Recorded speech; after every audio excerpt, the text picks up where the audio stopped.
Stand by to launch FanStream Sports. 3, 2, 1. Let's start. Hello, sports fans. Welcome to FanStream Sports.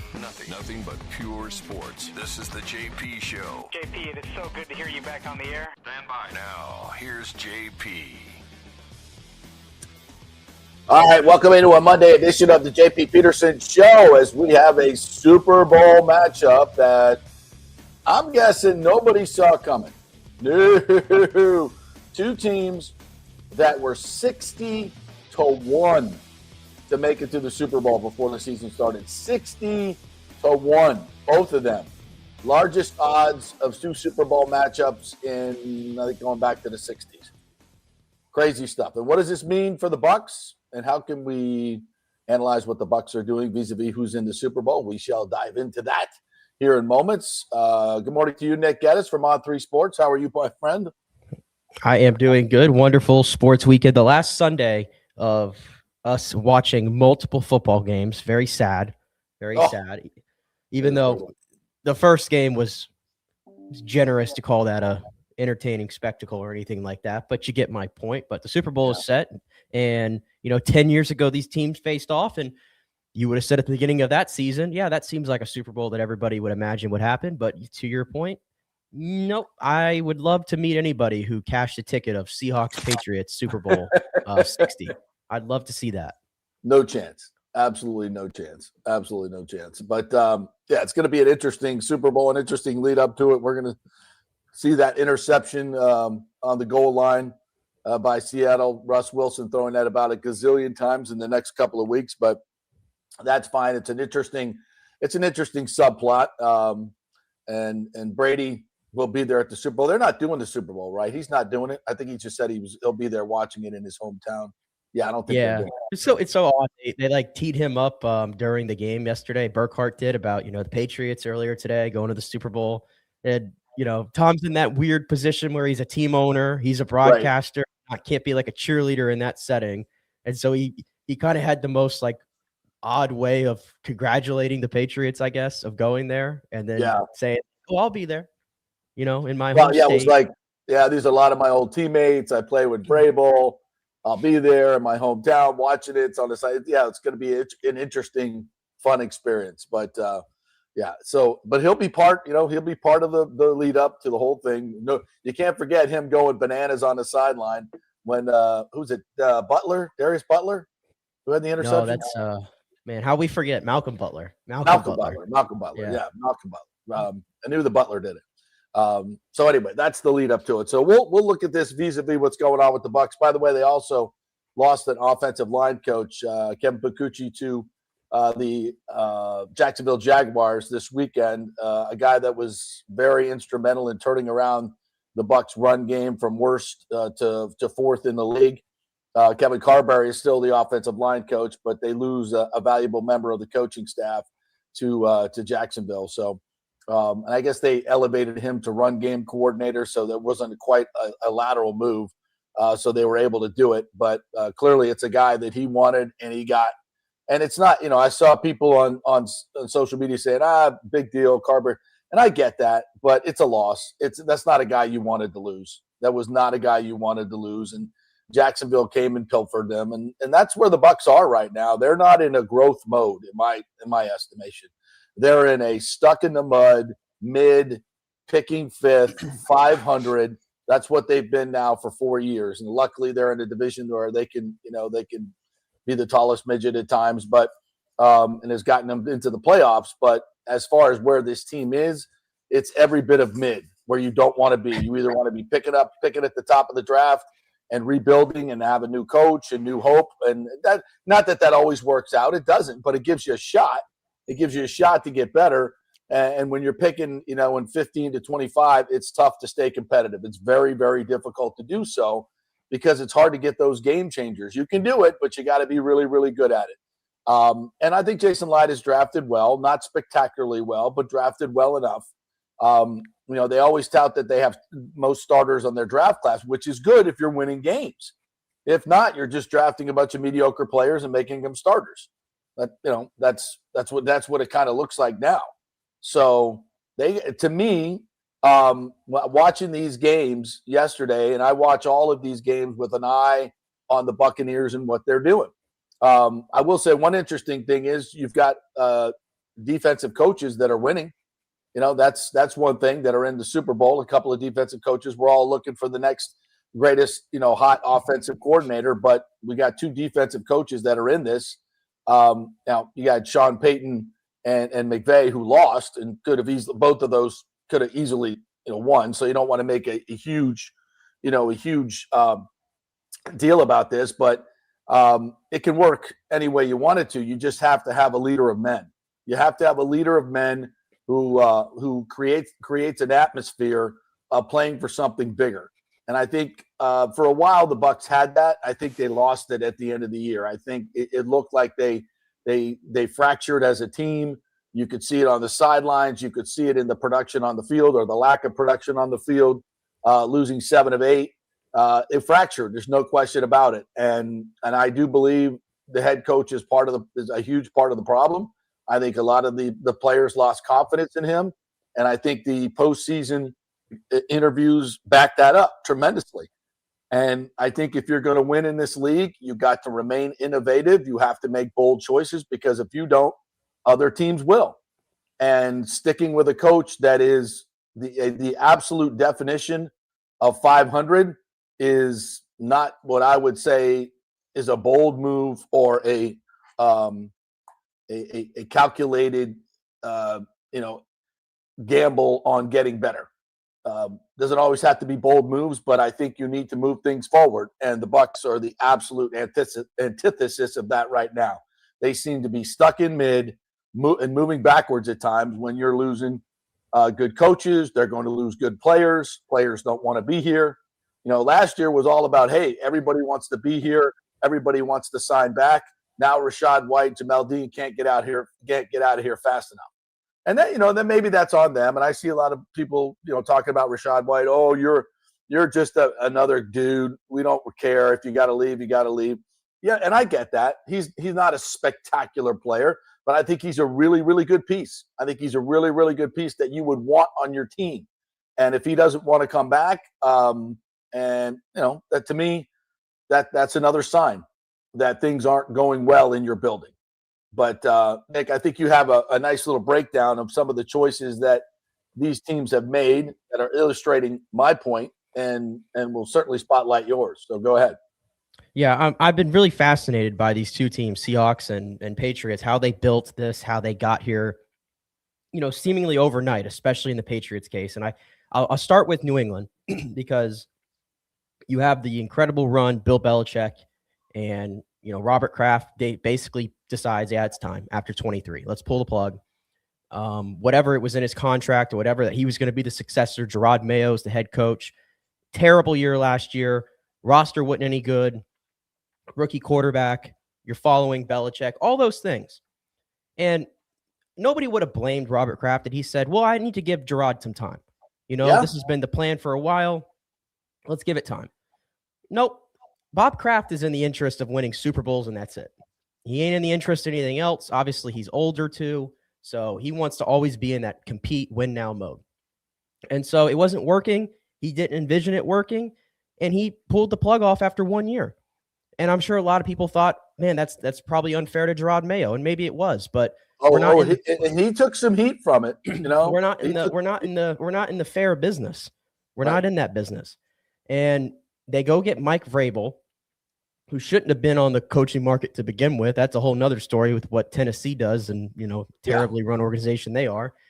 And, Vrabel comes in, he brings in Josh McDaniels, who is a fantastic offensive coordinator. And it's a perfect situation because nobody's ever going to hire him again as a head coach. So Vrabel's got that going for him. The OC, all of a sudden Drake May's playing like an all-pro quarterback for most of the season. And then in the offseason, they had all this money to spend. And typically you hear all the time that you can't build a winner through free agency. You supplement through free agency. The Patriots sort of pushed back on that this year. Yeah. And I brought up their acquisitions this year in the offseason. They went out and got Stephon Diggs.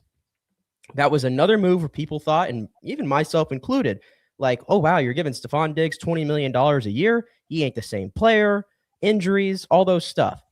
Stephon Diggs was fantastic for them this season. Yeah, made some huge plays. Yeah, I know he's hurt right now, but they went out and got Harold Landry. They got Bobby Spillane to play linebacker, Carlton Davis, Morgan Moses, just a all-around solid right tackle. They bring him in. The big acquisition, Milton Williams, who even after just 1 year of production, they go and get him out of Philly. And he was basically Pro Bowl level this year for them when he was on the field. Kyrus Tonga played a role for them. Matt Collins played a role for them. Yeah. Chason, they got for $5 million in the offseason, and Chason was spectacular yesterday in that game against Denver. He was all over the place. Yep. They were aggressive, and they went for it. And they lost 3 games this year. Yeah. That's 9-0 on the road. 9-0 on the road. First team to ever do it. Yep. And then you sort of flip to Seattle. You have Pete Carroll in place, might be a Hall of Fame coach one day. And in 2023, they decided, this has run its course. We need to completely flip this. They bring in Mike McDonald. They were solid last year, just missed the playoffs, I believe. And then this offseason, they get really aggressive. They already had Geno Smith in place at quarterback. Forget what you saw this year with Geno Smith in Las Vegas. Before that, Geno had played really well for 3 years in Seattle. Really well. Yeah. You didn't have to move on from Geno Smith. But they did, because they felt, hey, we could probably upgrade, or we're going to bank on that we can upgrade. They go get Sam Darnold, 3 years, $100 million. Everybody goes, why are you giving Sam Darnold all that money? Did you? I know he played well in Minnesota, but he was with O'Connell, Minnesota. Did you see him in the playoffs, by the way? When they played the Rams, he was terrible. And you're going to bank on him being the upgrade? Good luck with that. Well, Sam Darnold was pretty damn good throughout the year. And yesterday he was he was spectacular. He really was.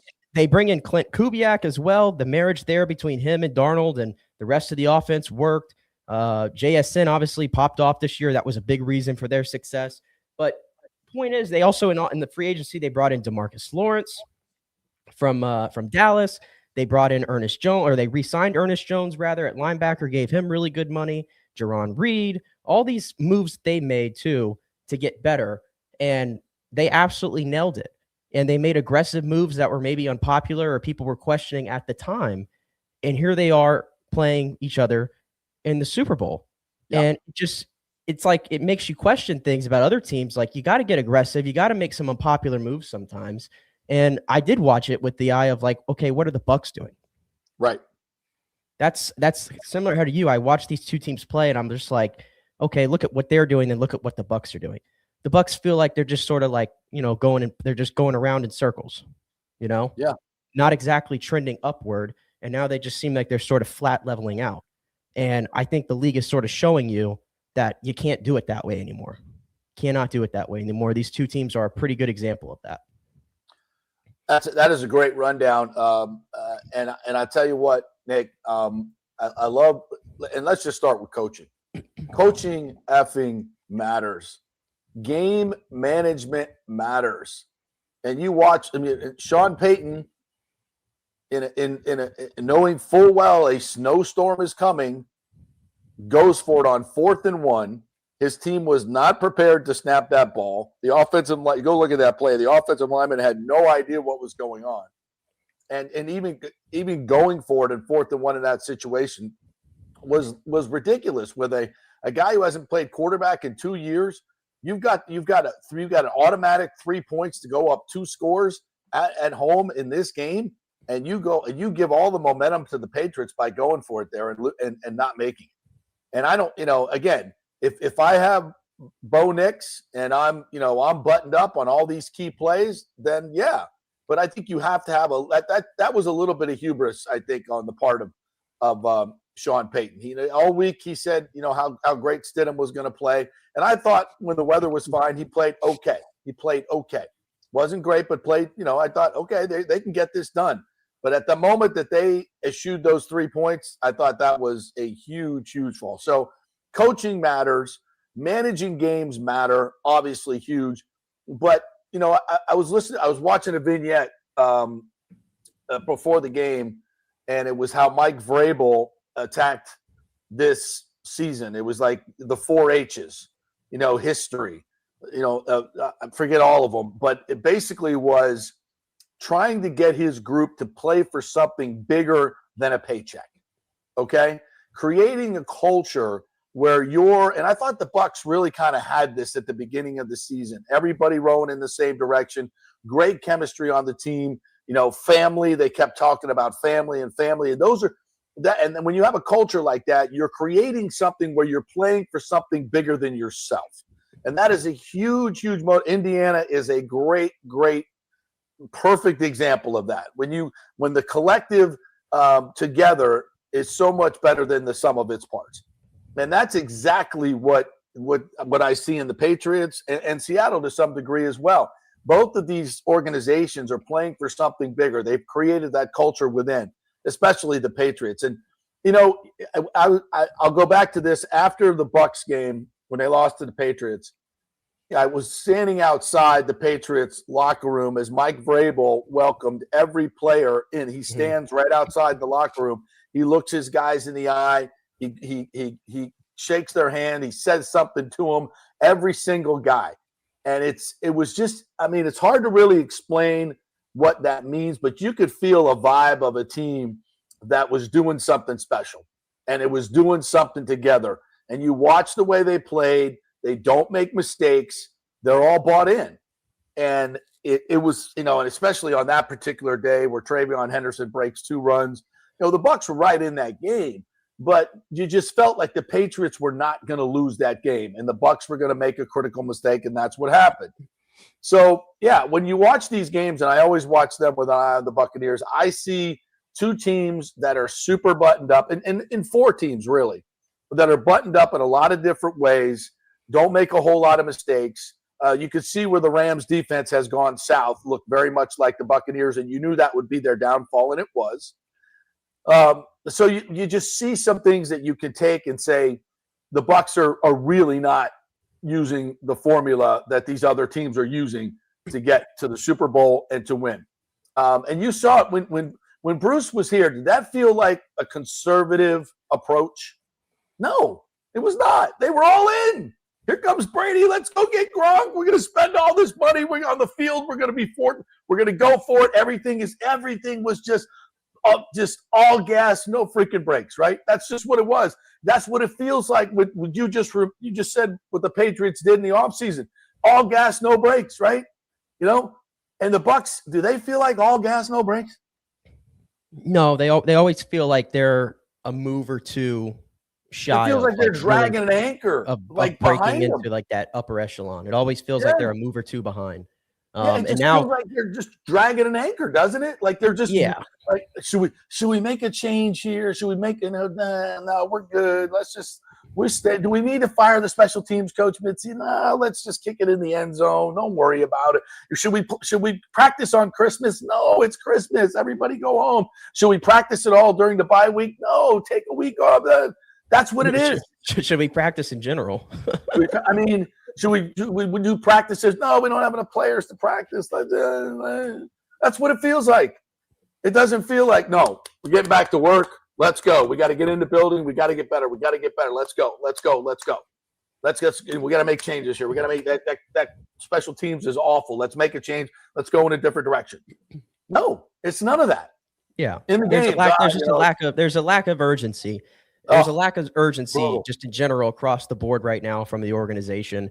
And it feels like it's gotten stagnant. And I hate to belabor these points. I get it because Todd's the coach. It is what it is. The offensive coordinator's in place. The coaching staff is in place, and they're running it back. And at some point, we have to come to grips with it.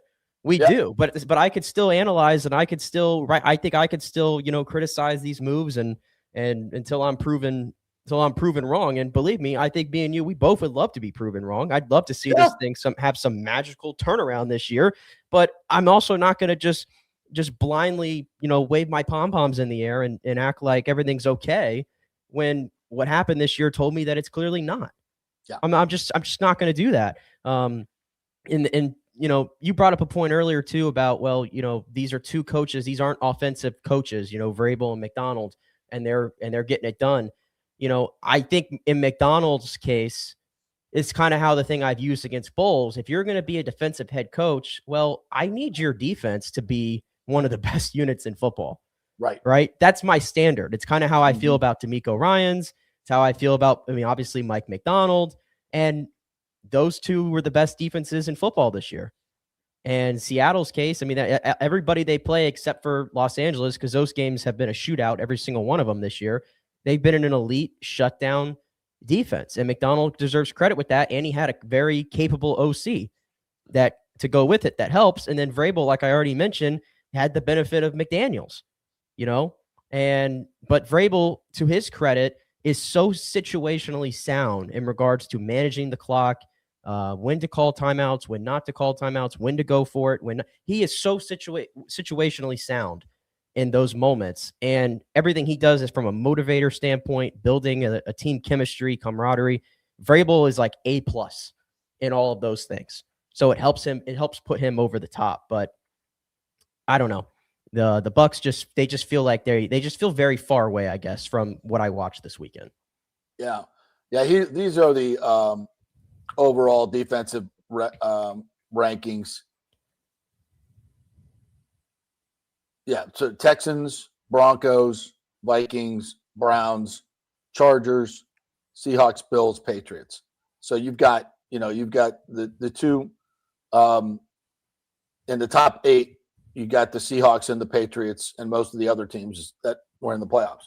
It's just, these defense matters in this league. And if you're going to have a defensive coach, you better have a defense that's in the top 10. And you don't, and you haven't. And that's a problem. So we're not going to belabor that point, but I just thought it was kind of interesting in watching the games with an eye on that. Now, to the games themselves, watching that game in a blizzard is kind of fun. It is kind of fun. I like the elements, but I also kind of feel like if you can't throw the ball, you can't kick the ball, you can't do any basic functions of football, it kind of reduces it to a rudimentary scrum. And I'm not sure that's, what I want in my championship game. I kind of want to see some football played, and we didn't really get that in the second half. Now, I love the fact that they had to deal with the elements, and you should have a team that can win in a lot of different ways. I think that's part of being a championship team. But anyway, be that as it may, it kind of came down to, kind of a punt fest and a field position fest. And it came down to a couple of critical calls. And I thought, in everything the Patriots did, they were super buttoned up. And Drake May using his legs tremendously well, which I thought Stidham would do more, but he did not. He seemed really hesitant to run, and I thought that was a mistake because on a day like this, that's the way you're going to get bigger plays. And it just seemed like the Patriots were just way more okay with everything that was thrown at them. They were just very prepared for everything, very buttoned up, played it, I thought Vrabel made all the right choices in punting and going forward on fourth down. I thought he did all that really, really well. And I think Peyton will regret that decision to not kick that field goal. But I'm kind of different. I don't hate the decision to go for it there. I really don't, because and this is just my philosophy. Like, I lean on being a little bit more aggressive, and it was, what was it, 4th and 1? Yeah. I just don't know how many coaches at that moment kicked that field goal. I really don't. I don't. I think if we were sitting here and it was a Bucs game and Bowles kicked a field goal there, we'd all be going, "Oh, that's coward ball. What is he doing?" I know we would. And I know the situation. Well, I understand the snow is coming. I understand the snow. I understand Stidham. I get all that. I just don't think that's where the game was. I don't think that specific spot was where the game was won and lost. That was the first quarter. There was a lot of game to go. If you look at it in a nutshell, the game really flipped when Stidham was backing up and going the wrong way and decided to do some like little chest pass or whatever instead of just going down in that moment. And the Patriots get the ball right there and they score a play later. That was the game, because other than that, what did the Patriots do on offense? True. Not much. They need to. They didn't. But that was a well-managed game. Well-managed. Yeah, like they didn't really have to do anything after that. But to me, that was where it was. Like, I don't know. I think when it's 10-7, it's easy to say, well, that decision should have. And maybe Sean Payton feels differently this morning, but I didn't personally have a huge problem with it. I do agree with you about the elements. I just personally, like, I think it's just a little unfortunate that we play a whole season, and for the most part, everybody's playing in, pristine weather and everything and not having to deal with the elements. And then we get this close to the Super Bowl and all of a sudden it's a snowstorm and nobody could do anything. It ain't for me. It ain't for me, but this is the way football's always been. And so both teams had to play in it, because I hear a lot of people today saying, well, the Patriots have gotten lucky all the way. Look at what they've played. 54 points they've scored in 3 playoff games, the fewest of any team to reach a Super Bowl. I just feel like in every sport, you need breaks like that sometimes. Yeah. You just do. And good on them for taking advantage of it, is the way I look at it. And I think there's definitely, the Patriots' path has been really fortunate, but credit them for taking. Hey, look at the Bucs' schedule in the last half of the season. Did they take advantage of it? Nope, they sure didn't. So you can say that about the Patriots, but at least when given an opportunity, they took advantage of it, and they made the best of it. And they make rookie quarterbacks look like rookie quarterbacks, as opposed to what the Bucs do, make them look like all pros. So listen, tip of the cap to Mike Vrabel. Coaching really, really matters. And unfortunately, the Bucs have a substandard coach, and love him to death. Great dude, but he is what he is. And that's not an elite level coach. He's not. And the Bucs are going to have to overcome that with better personnel. And now it's up to Jason Light to go one hell of a draft, get out there in free agency and do what a lot of other teams have done. And that's plug the holes that you have with experienced players, and let's get after it. I'm not going to spend this whole offseason bitching and moaning about Todd Bowles. I'm not. But give me a month. Give me a month. And once I get over it, then we have to – I'm going to point out, obviously, when the deficiencies are there in a situational conversation. You have to. You can't steer away from it. It's the number one thing. But that being said, this will be a long offseason if that's all we do is bitch and moan about Todd Bowles. So we look forward now to the draft. The Senior Bowl is coming. Let's identify some players that can help rebuild this roster. That seems now more than a few players away. And let's start building towards another what could be another Super Bowl run with maybe another coach. So I think if you're a Bucs fan, that's where you got to be. Let's start looking at how you can fix this and get better from a personnel side, because Todd Bowles won't be here forever, but the roster will evolve. And yet now you have to ask the question about Baker Mayfield. Do you extend him at this particular point? If I have my druthers and I'm Jason Light, I would rather wait. But if you do that, you risk the opportunity. You risk losing him to free agency. Well, how game is Baker, though, you think, to play anywhere else but Tampa? No, he doesn't want to. I don't think, and I would say, like, I wouldn't pay Baker right now. I think that would be a mistake at the moment. And I also think it'd be good to, Baker is one of those guys who feeds off of any motivation. He seems like that kind of guy.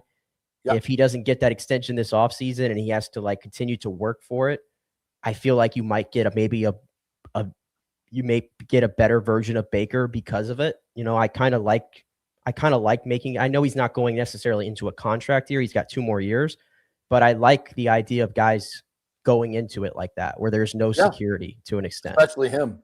Yeah. Because you play with a chip on his shoulder.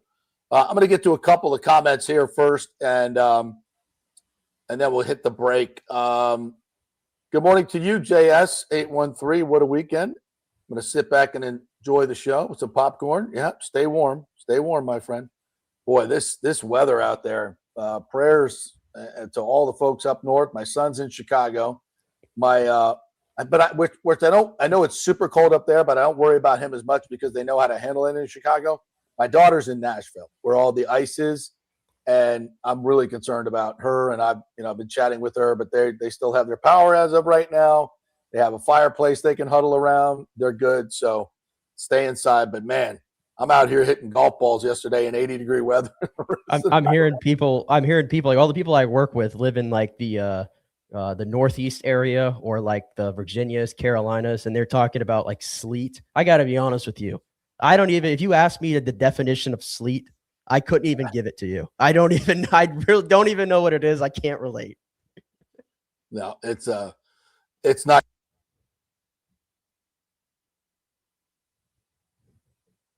Oh, JP, if you can hear me, your mic, I think, went out here for a second.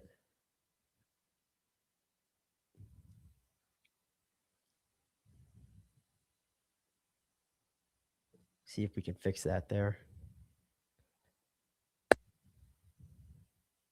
Check. There you go. Gotcha.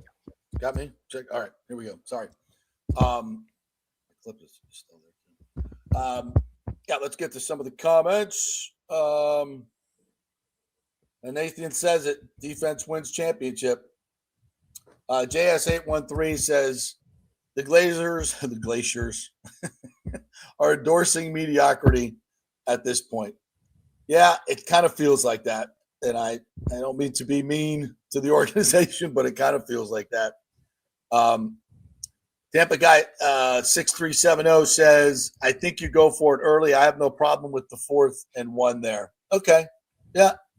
I think the extenuating circumstances, I normally am a go for it guy in that situation as well. But I think with the backup quarterback, a great defense, home field advantage, blizzard on the way, these are all things that you got to factor in. They're all things that you got to factor in. Normally, I would go for it if I'm in a dome. You know, maybe I go for it there. And I got Bo Nix and a dome, no question about it. No question about it. Guy who hadn't played in 2 years, no. Well, people were also going after, McVay for his decision to go for it on 4th down late in the game last night.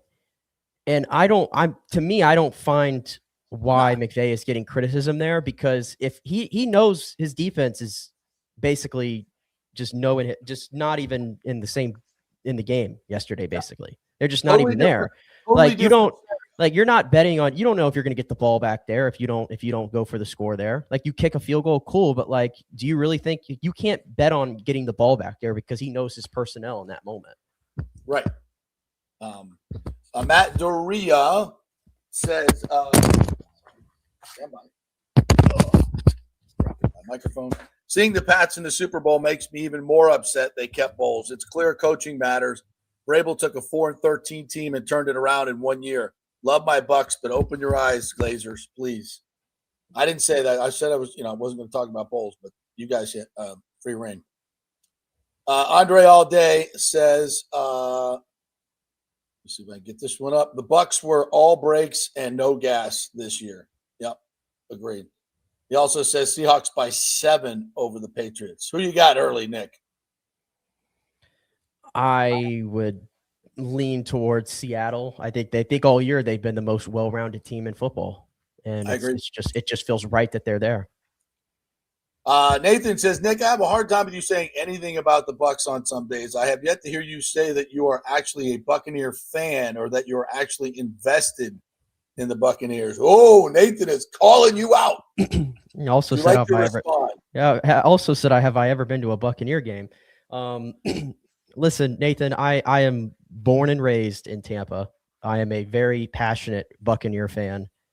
Have I ever been to a Buccaneer fan? Well, you know what? Because of work and the business we're in, I don't get the luxury of having Sundays free. So I haven't been to a Buccaneer game in the last 2 years because I work every Sunday. It is what it is. But I am very much a diehard Buccaneer fan. But I try to also look at this at times from an objective standpoint and not get caught up in my fandom. And I do my best to tell you how I feel about the direction of the team. And when I have positive things to say, I'll be positive. And I feel like at the midpoint of the season, when everybody was, tearing down the team after the loss to New England, I think I was the one who came on here and said, relax. Did I not? You did. I did. At first of all, I was wrong. And eventually I came around to everybody, but I don't understand what is so wrong about what I'm saying right now about the Buccaneers. I mean, you point me to the positive direction that they are moving in as an organization. You point me to it. Great response. And I love you, Nathan. I do, but we're not here to be fans of the Buccaneers. And I will tell you, if we're just talking about fandom, Nick is a way bigger fan of the Buccaneers than I am. I didn't grow up with this team. I grew up a Dolphin fan. I'm not anymore. I'm agnostic when it comes to these things, or try to be. Listen, I want the Bucs to do well. It's good for business. But I try not to get emotional about it. I get attached to some of the players and the coaches that you really like. and you want them to win. And I want, obviously, for Tampa Bay, I want them to win, but I do try to, not be a fan. That's not my job, and it's not our job here. We're trying to be super objective. And I think what Nick just said is, again, let's stick to the facts, and let's stick to the, whether you're a fan or not, these are objective observations. And if you want to argue those, let's argue those. And to his point, what are the Bucs doing moving in the right direction? I mean, I think there's some positives, absolutely, but I think there's major changes that they could have made that they've refused to make. And I think it's a problem. Andre Alday says, let's not anoint Vrabel just yet. He was the Titans head coach, but got fired because he couldn't take them to the Super Bowl. Well, he got him to the playoffs. I think, didn't he get him to a championship game? Yeah, I think 2021, I believe they got to the conference. He only got fired because the Titans are just a dumpster fire of an organization with an owner who's clueless. I think he tanked, actually. I think he wanted to get the hell out of there, and he just tanked so they would fire him. Yeah, he didn't want to be there, and because of the organization. He'd been in a top-notch organization with the Patriots that knows how to win and knows what it takes to win. No matter what you think of the Patriots, and we all hate them, you got to respect the way that organization runs. Look at how Kraft has turned it around. He could have stuck with Belichick forever, right? Oh, why would you fire Bill Belichick? He's about to get the record. He pulled the plug on freaking Bill Belichick. We can't pull the plug on a 500 coach. Are you kidding me?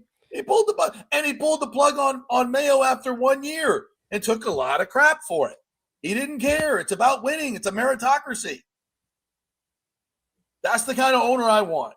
The other parts of Robert Kraft you can have, but you cannot deny the dude knows how to win and will make the hard choices to do so. And right now, listen, I've been extremely pro Glazers for a long, long time, and I still am. I just think this is a blind spot for them right now. They do a lot of things right. But right now, I think they're missing the boat. But that's just my opinion. What the hell do I know? They're a lot richer than I am. Rick says the Bucs are driving with the turn signal on and a baby on board sticker and max speed of 65 miles per hour to take our little metaphor to the nth. Yeah, I think so. It kind of feels like it is. We're certainly not in an F1. That's for damn sure. Aviation says, totally agree with the elements, but it started snowing with 4 minutes left in the third. Sean Payton had way too much faith in his guy Stidham to go for it in that early in the game. Yeah, I agree. I mean, I think all those this is why, to me, analytics help, but analytics aren't factoring in rookie quarterback, snowstorm on the way, great defense, home field advantage, time to take it to score lead. All those things are not factored into analytics. The analytics runs the numbers in a very sterile way. It's time, situation, time of game, score, situation, those data points. All these others, those are why coaches make $20 million a year. You got to be able to filter in all those elements and make the call. And typically, listen, I'll take Sean Payton as our head coach right away. You may not like him, but I would take him. Certainly over Todd Bowles. So I think Sean's a great coach. I just think that was a bad call, in my opinion. But again, I'm not coaching to making $20 million a year. Andre Alday said, I think Vrabel is fortunate, but his fortune is going to end in Super Bowl 60. I do think Seattle will win, but I think it's a great accomplishment what they've already done. Andre Alday says, I think name the new Tampa Battery, the JP Peterson Bitch and Moan Sports Village. Come on now. I don't want to be known as the negative guy. I'm being very optimistic about this Rays stadium, much more optimistic than a lot of people at the Tampa Bay Times who want to uncover every pimple before it's even done. Oh, my God. All right, we got a lot more comments to get to. Let's take a break. We'll come back on the other side. We got no guests today, so it's you, Nick, me, and we're going to kind of go through all these different things. By the way, I'm wearing my USF stuff today. Shout out to Brian Hodgson and the men's team who had a huge win over FAU yesterday. Absolutely obliterated them in the second half. Coach is buying beer for the students of age, the ones of age. bought their first beer yesterday. We had about 5,000 people in the Yuengling Center. I'm guilty. Everybody else is probably guilty of watching football yesterday. So we do need to support this team better, and he's on my ass to get out there, and I'm going to try to get there next home game. So, Coach, I'm on the way. I'm going to try to bring all the Petermans with me. So, big win. Congratulations. And I'm wearing my USF colors today in your honor. So, all right, quick break. We'll be back on the other side to take your comments. We're brought to you by the great folks at Genesis of Tampa. Hey, head on over there for a test drive this weekend or this week. It's going to be cold, so go check out the heaters and these new GV70s and GV80s. Go for a nice, warm, toasty ride with the heated seats, the heated steering wheel. Oh, absolutely fabulous luxury in these cars. And they're doing great lease deals. Folks, I'm telling you, all the other Genesis dealerships are mad at them. That means they're doing great business and getting these cars out at a great price. So if you're looking for a luxury vehicle with a non-luxury price, it is the great folks at Genesis of Tampa. Go check them out. Back in 3. Experience the art of driving at Genesis of Tampa, where luxury meets innovation and every detail is crafted for you. From the bold G70 to the refined GV80, Genesis delivers power, elegance, and technology years ahead of its time. Book service online, and our Genesis Experience Advisors will pick you up and drop off your vehicle. If available, you can enjoy a courtesy car while yours gets a complimentary interior vacuum plus a generous offer for your trade. Every new Genesis comes with the Miracle Advantage Plan, 10 years or 250,000 miles of powertrain warranty and 4 years of complimentary maintenance. Visit us at 801 East Bears Avenue or online at genesisoftampa.com. Genesis of Tampa, luxury redefined. Italiano Insurance would like to congratulate the Bucs on their 50th anniversary season. And you know what? We've been here for every season and then some, over 60 years in business. We've seen some smart coaches with great game plans, but if you don't have flood insurance or business insurance, that's a terrible game plan. That could ruin you financially. You don't want to take that L. So call 813-877-7799 and let their friendly agents quarterback your insurance and save you big money. Italiano also sponsors our FSU report every week, so go Noles. 813-877-7799 or go to italianoinsurance.com. Sports fans, it's time to gear up. Head to fanstreamsports.com and check out our brand new merchandise store. We're talking bold t-shirts, 3/4 zips, hoodies, hats, mugs, and more. Everything you need to rep your favorite shows and your favorite crew. Whether you're rolling with the JP Peterson Show in Tampa Bay, From the Rough in Dallas, the Tim May Show featuring Clay Hall, or the Jeff Thidoff Show in Ohio, or any of our FanStream Sports original programming, we've got the perfect look for game day and every day. So don't wait. fanstreamsports.com. Click merch and grab your gear now. Wear the stream, live the stream, fanstreamsports.com. JP here for Riveters, the official sports bar and grill of the JP Peterson Show. We're located just south of Ray J and Steinbrenner Field, so it's a great pre- and post-game spot, and the happy hour is amazing. Monday through Friday, 3 to 7. Check out these specials. $3 Bud Light drafts, $4 domestic bottles, $5 wells, $6 premium wells, $6 cocktails like margaritas. That's unheard of. And the Riveters food is freshly made daily. No freezers. Happy hour food specials include $3.50 tacos and barbecue sliders. $6 you get edamame or chips with the beer cheese, which is amazing. $8 buffalo chicken dip, my favorite. The truffle fries, chili cheese fries, also $8 at happy hour. As well as other specials throughout the week, including Taco Tuesdays, you get $3 tacos, and Wing Wednesdays, 7 o'clock to 1 a.m. in the morning, you get our amazing wings, 5 for $5 and $5 wells and wines. That's a good Wednesday night. So if you're tired of the preppy, overpriced, generic sports bars, come see the amazing, friendly bartenders and staff at Riveters, where customer service really matters. Riveters, just south of where the Rays and Bucks play. We'll see you there. Hey, kick off the new year by impressing her with a real diamond, a natural diamond, from Golden Diamond Source. Don't start with a fake diamond, guys. That's a really, really bad idea. And if you're ready to pop the question, find the perfect engagement ring at the Golden Diamond Source, just like I did, just like Nick did. It is the best selection, the best staff, the best everything. And discover the new Emily collection by Emily Johnson Weintraub, a sleek and modern jewelry line that makes everyday gifts absolutely extraordinary. And by the way, Gold prices have never been higher, so turn that old unused gold into cash or a stunning new piece. Just take it on down to the Golden Diamond Source and trade it in. Lots to get done at the Golden Diamond Source this new year. Start with an engagement ring from the greatest, the Golden Diamond Source. 3800 Almaton Road, always online at the Golden Diamond Source. It's the love you give only at Golden Diamond Source. Let's go. Right now. Back to the show on FanStream Sports.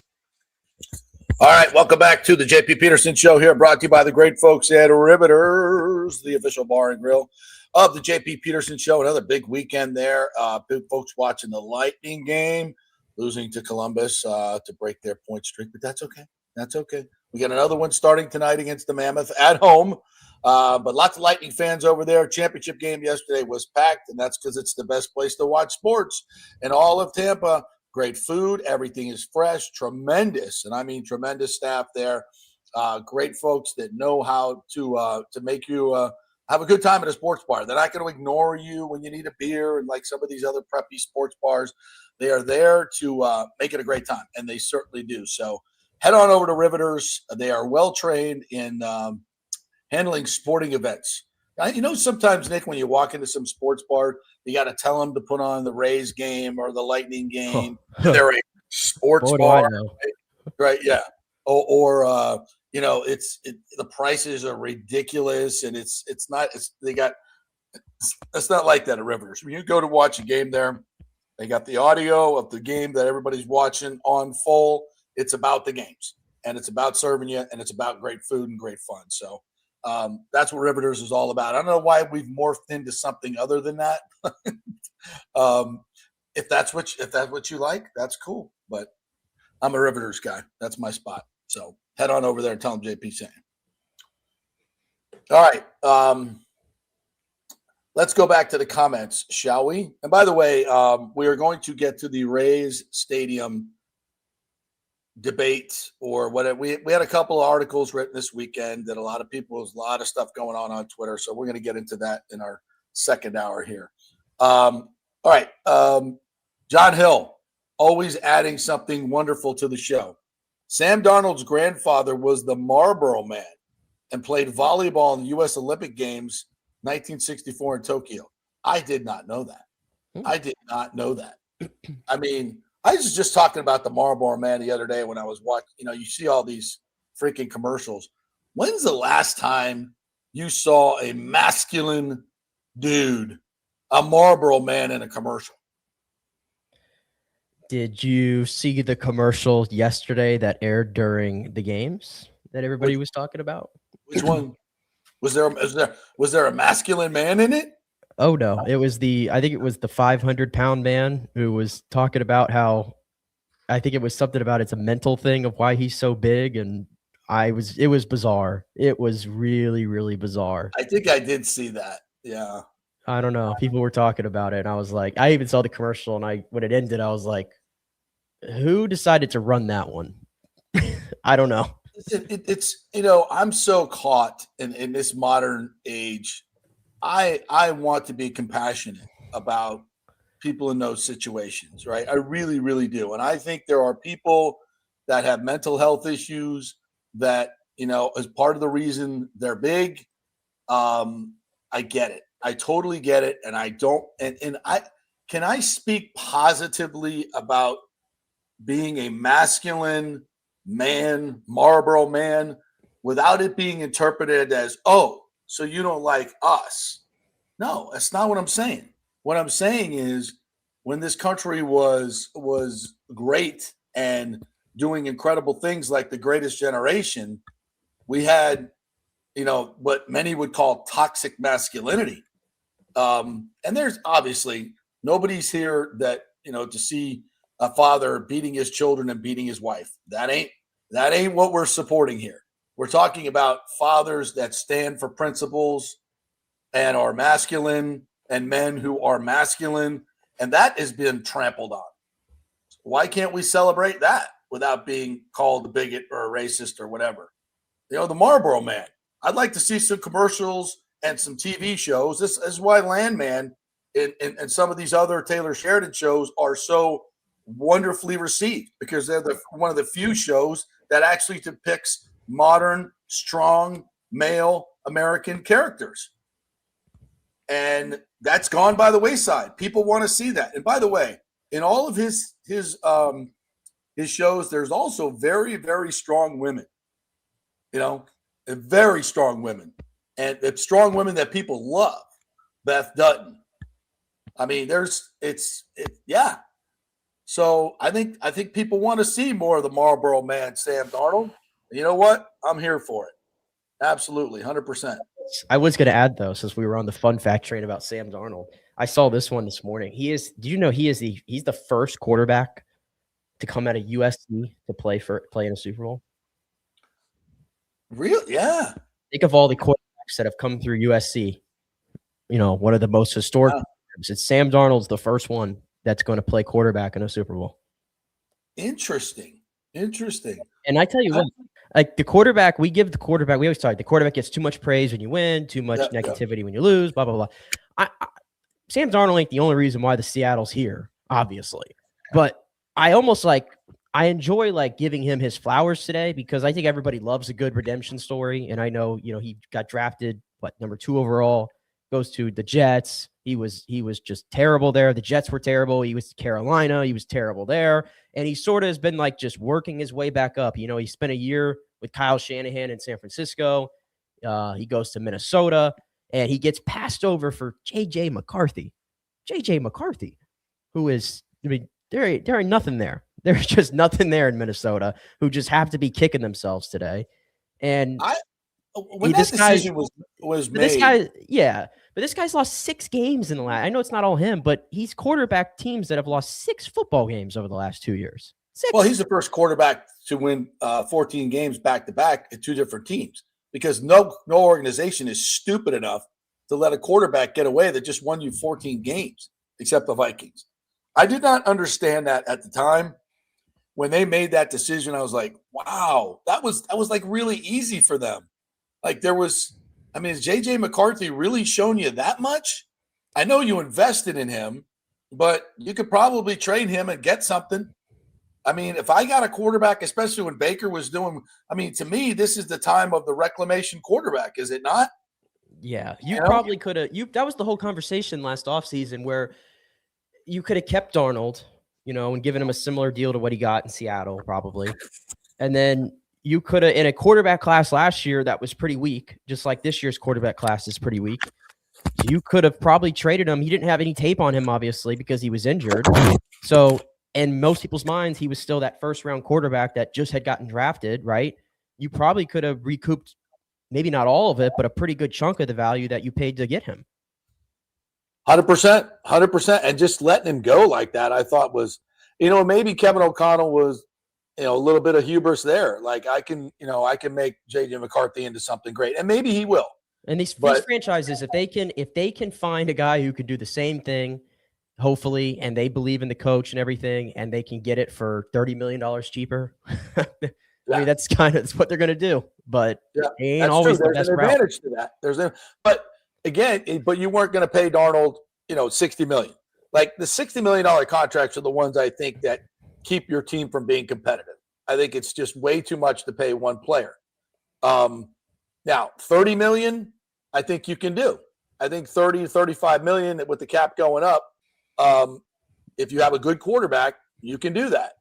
But, and if you have a rookie quarterback, that's a huge advantage. I get that, but man, that's a big, big gamble. It's a huge gamble, and I think it's one the Vikings lost, obviously. Early returns. Smooth Seminole says, so what do you guys think about where the better value is in the first round, linebacker or edge? I'll be super honest with you, Smooth Seminole. I have not dived I don't usually dive into the draft until after the Super Bowl. Just too much going on. But I've been there since the end of November.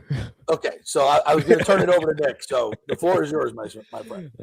I don't think a lot of people think drafting an off-ball linebacker in the first round is malpractice, or especially using a top 15 pick on it. I don't. I think the league. I think the off-ball linebacker is starting to become a really, really important position in this league. I don't think it's the same as it was 5 years ago, 10 years ago. It's really, really freaking important. And especially in this scheme that the Bucs are playing, if it was since Bowles is here, have y'all watched? Do you see the value or the lack of not having athletic linebackers who can cover and who can do so many? Bowles' scheme requires so much out of the linebacker position. It requires so much. And when you have unathletic players who cannot play in that scheme, such as 36-year-old Levante David and Servassier Dennis and the KJ Britts of the world that we've seen the last couple of years, the entire defense just melts apart. There's other factors there, but the inability in the middle of the field to do anything productive in coverage is a big reason for their downfall. So, like, the name you're going to hear a lot, and I think Pewter Report just released their first mock yesterday, and I looked at it, and they had Sonny Styles. You're going to hear that name a lot. Mocked to the Bucs at 15 overall from Ohio State. Guy doesn't miss tackles. I think he missed maybe like 1 or 2 tackles the entire season at Ohio State. He fits the athletic profile that they'd be looking for. Really good in coverage. You're going to hear his name mocked a lot. If it's edge, you're going to hear Cassius Howell out of Texas A&M. He's going to be mocked a lot to the Bucs if he falls. There's going to be a lot of really good options at edge and linebacker in this class for the Bucs to pick up. But this is obviously going to be contingent on what they do in free agency because, a lot of us would like to see the Bucs go out and get a proven edge rusher. I would like to see the Bucs go out and get a proven inside linebacker to where you're not doing it all through the draft. I think you have to start there and supplement. I will agree with you. I think it's a super important position, and with Levante likely retiring, it makes it even more so. It's a huge need. But I also feel that's a need that can be filled in free agency and should be filled in free agency. Because I think we need an inside linebacker, a Roquan Smith, someone like that, and you're going to pay for it, but who can come in here young enough to go out and remake your defense in a physical, and be the leader of a physical defense. I want to go get a guy who smashes faces, is already a leader and a well-known commodity. I haven't looked at the free agent list yet to find out who that guy is, but I'm told there may be some guys on the market. So I got to look at that. But just philosophically speaking, I think it's a huge need, but I also think it's something that you can target in free agency. To me, when you're picking at 15, you're right on the cusp there of being able to pick a dominant edge rusher, because those guys to me are the big, humongous athletic guys, and they're very, very rare. All right, the Myles Garretts, the Bosas, those guys are rare. And to me, this team is so desperately in need of a game-changing edge rusher that you got to go. It's almost, you're almost pigeonholed into it at this point. It's such and you're in a position to actually get someone who can make a difference. And I also think you should draft an inside linebacker. But those guys, you can find really, really good ones. It's like running backs. Yeah, it's a super important position. And if a guy is a complete game changer, I would draft him in the first round. Saquon Barkley, those type of guys I say are worth a first round pick. And depending on what you already have in your roster, we have Bucky. We can go sign Tyler Algier. That's fine. To me, the needs are on defense. Inside linebacker and edge are the biggest needs for me. I would address that both in the draft and free agency in both spots if I can. I also think defensive tackle too. I see people commenting too about that defensive tackle. Yes. I'm on board with that too. Depending on what they do in free agency, if the board falls their way, and I'd give a name out there to watch, Caden McDonald, who's also from Ohio State, really big dude in the interior. Because I think Kalijah Cansey, I've said this, I think Kalijah Cansey is a really, really good player, but unfortunately, we're 3 years in, and I feel like we barely get to see Kalijah Cansey play. And if he goes down with another injury, which history keeps telling us that it's going to happen, unfortunately, I can't be stuck with, the Greg Gaines types again, having to play a lot of snaps. I like Elijah Roberts, but, I don't know how much better he's going to get based on what he was this year. And, he's a solid, role player, but I need a little bit more depth at that position. And I've already mentioned many times on this show that I don't know how much longer Vita Vea is going to be, doing it at this point. Right. Yeah. And without him, we are really bad defense. So yeah, we have to replace that guy. Yeah. You look across. Those are the three. Yeah. Those are the three positions though. When I see mock drafts, I follow a lot of mock drafts. They're just fun to do. I see a lot of, I think Kuiper had his last week, and he had the Bucs taking Yeah, he had the Bucs taking Kenyon Sadiq, and I'm like, man, I am so good on taking a linebacker or a tight end at 15th overall. Like, you have no idea. Like, I'm so we're good. good. On that. We're good. Now, Sadiq is a specimen. If you're drafting him to turn him into an edge rusher, okay. But no, we're not going tight end. No. And I'm joking on that, by the way. Joking. Not really. You don't draft tight ends to play. No, it's a joke. Smooth Seminole says, what type of scheme change can benefit a bowl-style defense, or has he pigeonholed his team? Yeah, I mean, we've heard this, we're going to change the scheme, right?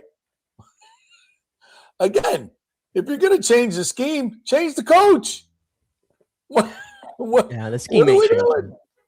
Yeah, and by the way, he's not changing the scheme. If you're buying into that, I'm telling you, your only hope to like really change this thing is to get two really, really good athletic linebackers. I'm telling you, that's it. I agree. Listen, if you go out and find a like I said, so Roquan Smith type inside linebacker, back in the day when we've seen this, is inside linebackers that have moved from team to team have transformed defenses. We saw it in Philadelphia, in Washington. There's a lot of places where these inside linebackers, they make a huge impact. And I absolutely, and I think that can happen here. And you get a dominant edge rusher. You hit those two things, draft a big defensive tackle. What is it? I mean, there's a lot of different ways you could go here, but if you can make those pickups, I think you got a chance to change a lot for the Buccaneers. Go get if Rashad White is leaving, go get another dynamic back. I think those are all things that could really move the needle in this offseason. Bell says, good morning to you, Bell. Says, sorry, I felt like Seahawks NFC champs, Bucs beating them at home than how their season ended up, sadly. Yeah, I mean, this is a great question. The Bucs, they beat the Texans at Houston. They beat Seattle at Seattle. They beat the 49ers. What happened to those teams? What the F happened? I mean, and that's if other teams are looking at your schemes and looking at your players as the season goes on, and after the bye week, when you're supposed to be self-scouting yourself, so you know what other teams are going to do to you and you have an answer for it, clearly the Bucs did none of that. They had no answers for anything from a coaching and scheme standpoint. That's terrible coaching. Terrible. You're supposed to get better as the season goes along. Understand what your deficiencies are. Hide them. Accentuate your positives. Prey on you could go get film on the other team and prey on. When did you look at game plans and go, oh, man, we're really attacking their weakness here? Never? Man, that's a young quarterback. I'd be blitzing the hell out of him. Didn't see that. Yeah. So that's a problem. That is a problem. Those other teams got better as the year went on. We got worse, much worse. Andre Alday says Bucs should have been like the Seahawks with a chance to win the Super Bowl on their 50th anniversary. Yeah, what are the difference in those two teams? I think Nick laid that out pretty correctly. What else we got here? I'm trying to get some other people in. Oh, Lonnie Wilkins, good morning to you, said, brace the negative 20 temps to see the Lightning and Blackhawks on Friday. Did you, Lonnie? Yeah, my son Cullen went too. So I was supposed to fly to Chicago this past weekend, but early in the week I was like, nope, there's no way I'll be getting home, not with this storm. No way. And there's probably a lot of people sitting in the Chicago airport that wish they weren't flying this weekend. I can't even. I went to that Bills Patriots game 5 years ago. I guess it's been now, when it was negative 8 degrees outside. That was like the natural temp. I don't even know what the feels like was. Yeah. And I'm I don't, for anybody that's never been in it before, that was the first time and probably the last time I will ever be in anything like that again. Like, I can't even describe it, the feeling. I cannot describe the feeling, and I can't even imagine waking up to that every day. Like, it's called miserable. It's called miserable. Like, I saw somebody say today, like, people like say that they'd rather sit in that than be 102 degrees outside. You're out of your mind. You are out of your mind. The cold Absolutely hurts. not. The cold just hurts. Really, it hurts. It hurts. I can't stand it. Rick says about that commercial, Fat Lives Matter. The country is in such a bad spot, says Aviation. We praise people for being overweight. It'll get you killed, brother. You know, that's part of it, you know. I know people have mental issues, but I would tell that person, hey, you're going to die. This is going to kill you. You got to make some choices. Yeah. This is probably a good transition here because we got to hit a break. So we can hit this and then we'll come back and talk about it. But Alejandro Noriega said, hey, JP, hope you had a good weekend, and question about the Rays Stadium and want your opinion. Do we get renderings of the stadium before spring training starts? And have you heard anything go Rays? I figure we can tease that one. We come back and you can dive into. We broke that news last week, Alejandro. February 2nd or February 3rd, so right after the stadium game. I've been told that's when the press conference is going to be, that Ron DeSantis will be front and center for this press conference. It'll be about Hillsborough College being reimagined. So for all you people that are very concerned about the students, it's going to be better. So, yeah, that's actually possible. Yeah, so I'll get into all that when we come back on the other side of the break. And there's plenty to talk about, trust me. And we'll get to all the rest of your comments as well.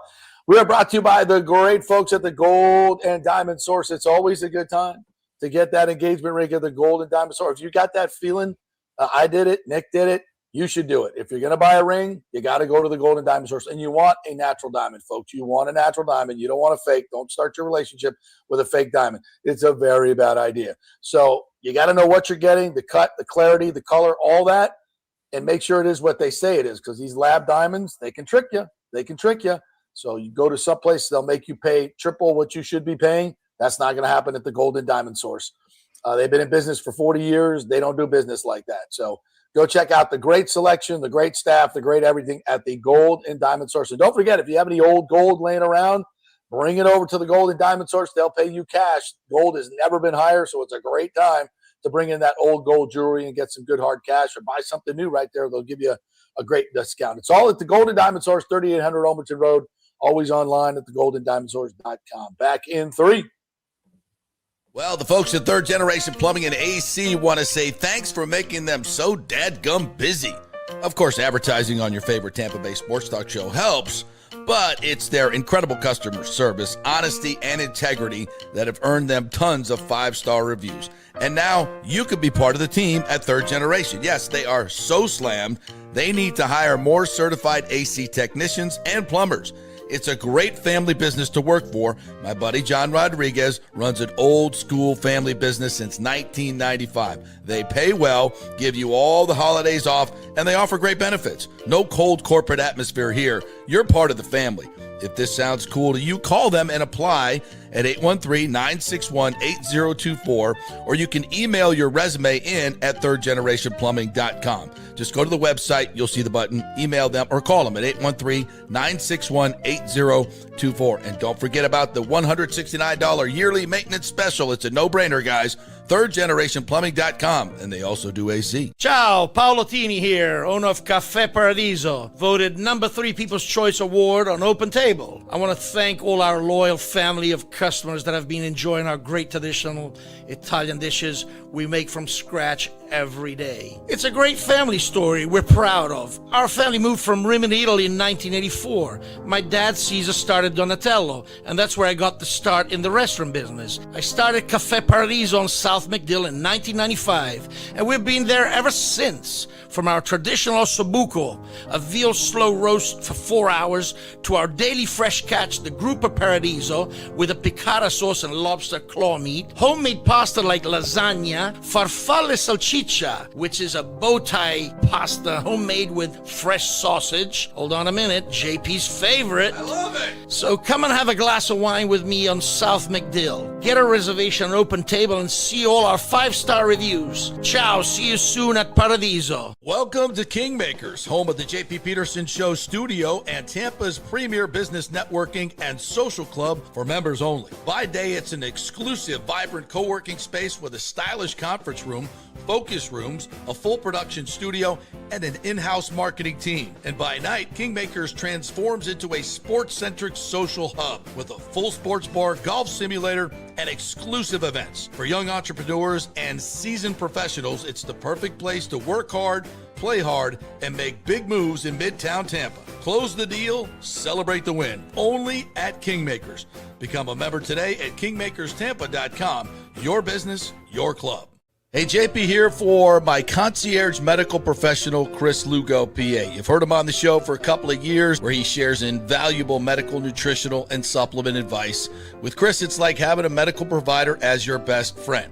What I love about this concierge service is the convenience and support he offers. I can text or call him 24/7 with any questions or concerns, and he'll promptly call in a prescription if needed. No office visits or copays required. It gives me peace of mind knowing I have someone genuinely invested in my health, not just focused on insurance profits. And the best part, the Bay Area Modern Medical Center's personal concierge service is more affordable than you might think. Don't let insurance companies dictate your health care. Take control of your health and wellness today. Visit BAMMC.com for more information and to schedule your initial free consultation. Empower yourself and take charge of your personal health with BAMMC.com. Let's go. Right now, back to the show on FanStream Sports.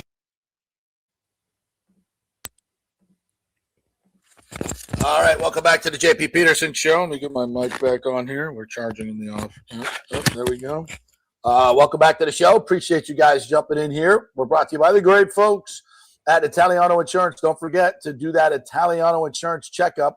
Had a friend the other day say, hey, thank you very much. I got my homeowner's insurance through them. Saved me a few $100, and it was easy. Just called Charity. She took care of everything for me.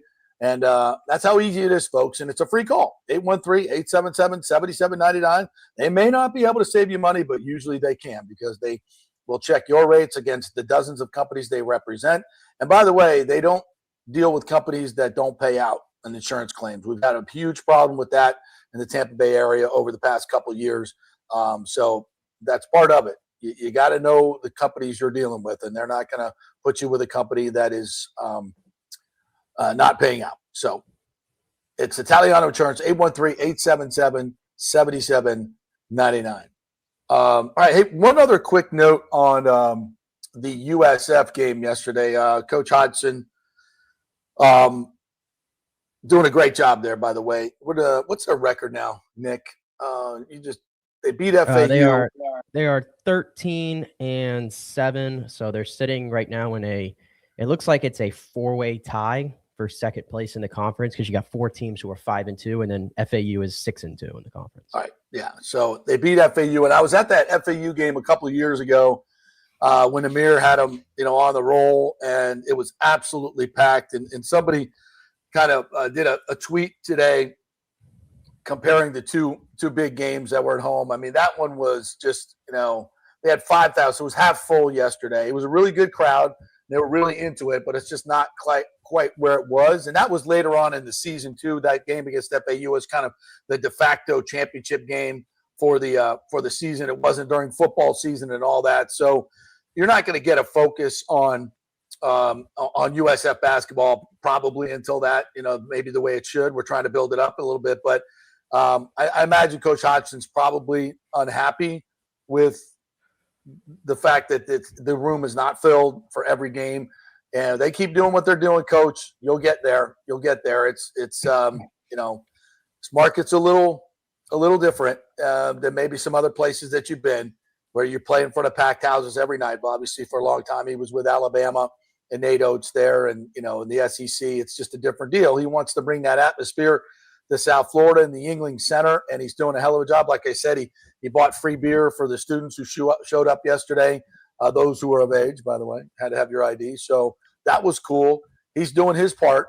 And yesterday, a really exciting atmosphere. They were down 3 at half. They come out of the half. Enos, who had 19 points, Wes Enos hit a big 3. And then they got alley-oops from Collins and Nelson. Isaiah Nelson, who's a really, really talented inside player. Very, very talented guy, big guy. They're a fun team to watch. A couple of dunks, and they play hard defense.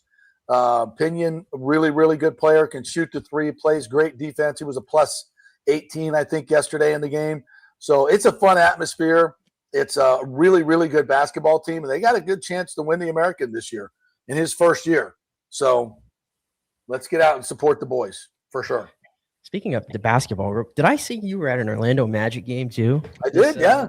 Went to Magic game Saturday night. Dante Marcatelli, who was on with us on Friday, Magic broadcaster, got us some nice tickets. Really great atmosphere. They were playing the Cavs. They lost. They're trying to get Franz Wagner back in it. He's been injured. Suggs just played. I think he was played in his first game in like 8 weeks. So those guys got to get back into the flow, and they certainly were not at their best. But so they lost to the Cavs, lost to Charlotte. They're on a 2-game losing streak. But they were 4 or 5 games over 500. So they're in the playoff mix. They were 6 in the conference, but when if they get those 2 guys back running, I think they're going to be good. I think they have a good shot to do something in the East. Do you know the Magic? I'm a Magic fan, but I loosely like watch some of the games because I'm just regular season basketball just typically isn't my thing as a TV product. Going to the games is fun though. Magic games are fun.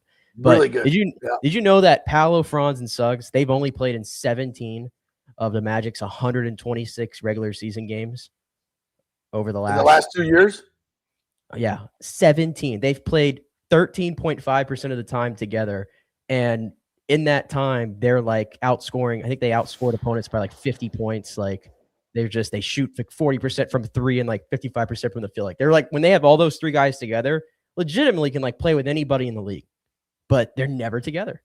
They always have one guy missing or 2 guys missing. It's crazy. I didn't realize it was 17. That's all the only games. Jeez, I know they've been injured, man. Yeah, you can't. I mean, and when you're the Magic, you can't have one of those guys missing. You need everybody to compete. Yeah. Oh man, if they could get that together, whew.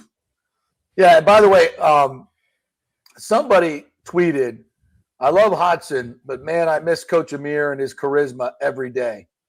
And Coach Hodgson replied to that, and he said, "I don't take that." Let me see if I get the exact comment. Says, "I do not take this as an insult. Coach AAR was truly one of a kind, the best at what he did. It cannot be replicated. I try my best every day to lead this program in a way that would make him proud and will continue to do that." That's a nice response. A lot of people, that are a little squirrely or maybe not as confident in themselves might take that as a shot, but it wasn't. And I love the way he handled that. That's really cool. So, yeah, I'm big supporter of this Bulls team, this basketball team, University of South Florida in general. And that's why we're wearing our colors today. Wearing our colors. Big win. So let's get out. Now the football season's over for the most part. Let's turn our attention to some basketball. And local basketball is all about USF. It's the highest level of basketball we have. High school basketball, really, really good. Highly recommend you guys go out and see some games, the local basketball. And get the Magic games too. We love the Magic, and they put on a great show. It's really entertaining, never a dull moment. Very much like the Lightning. They have something though that the Lightning don't have, and that's a dance troupe. And it's not your cutie little cheerleaders type dance troupe.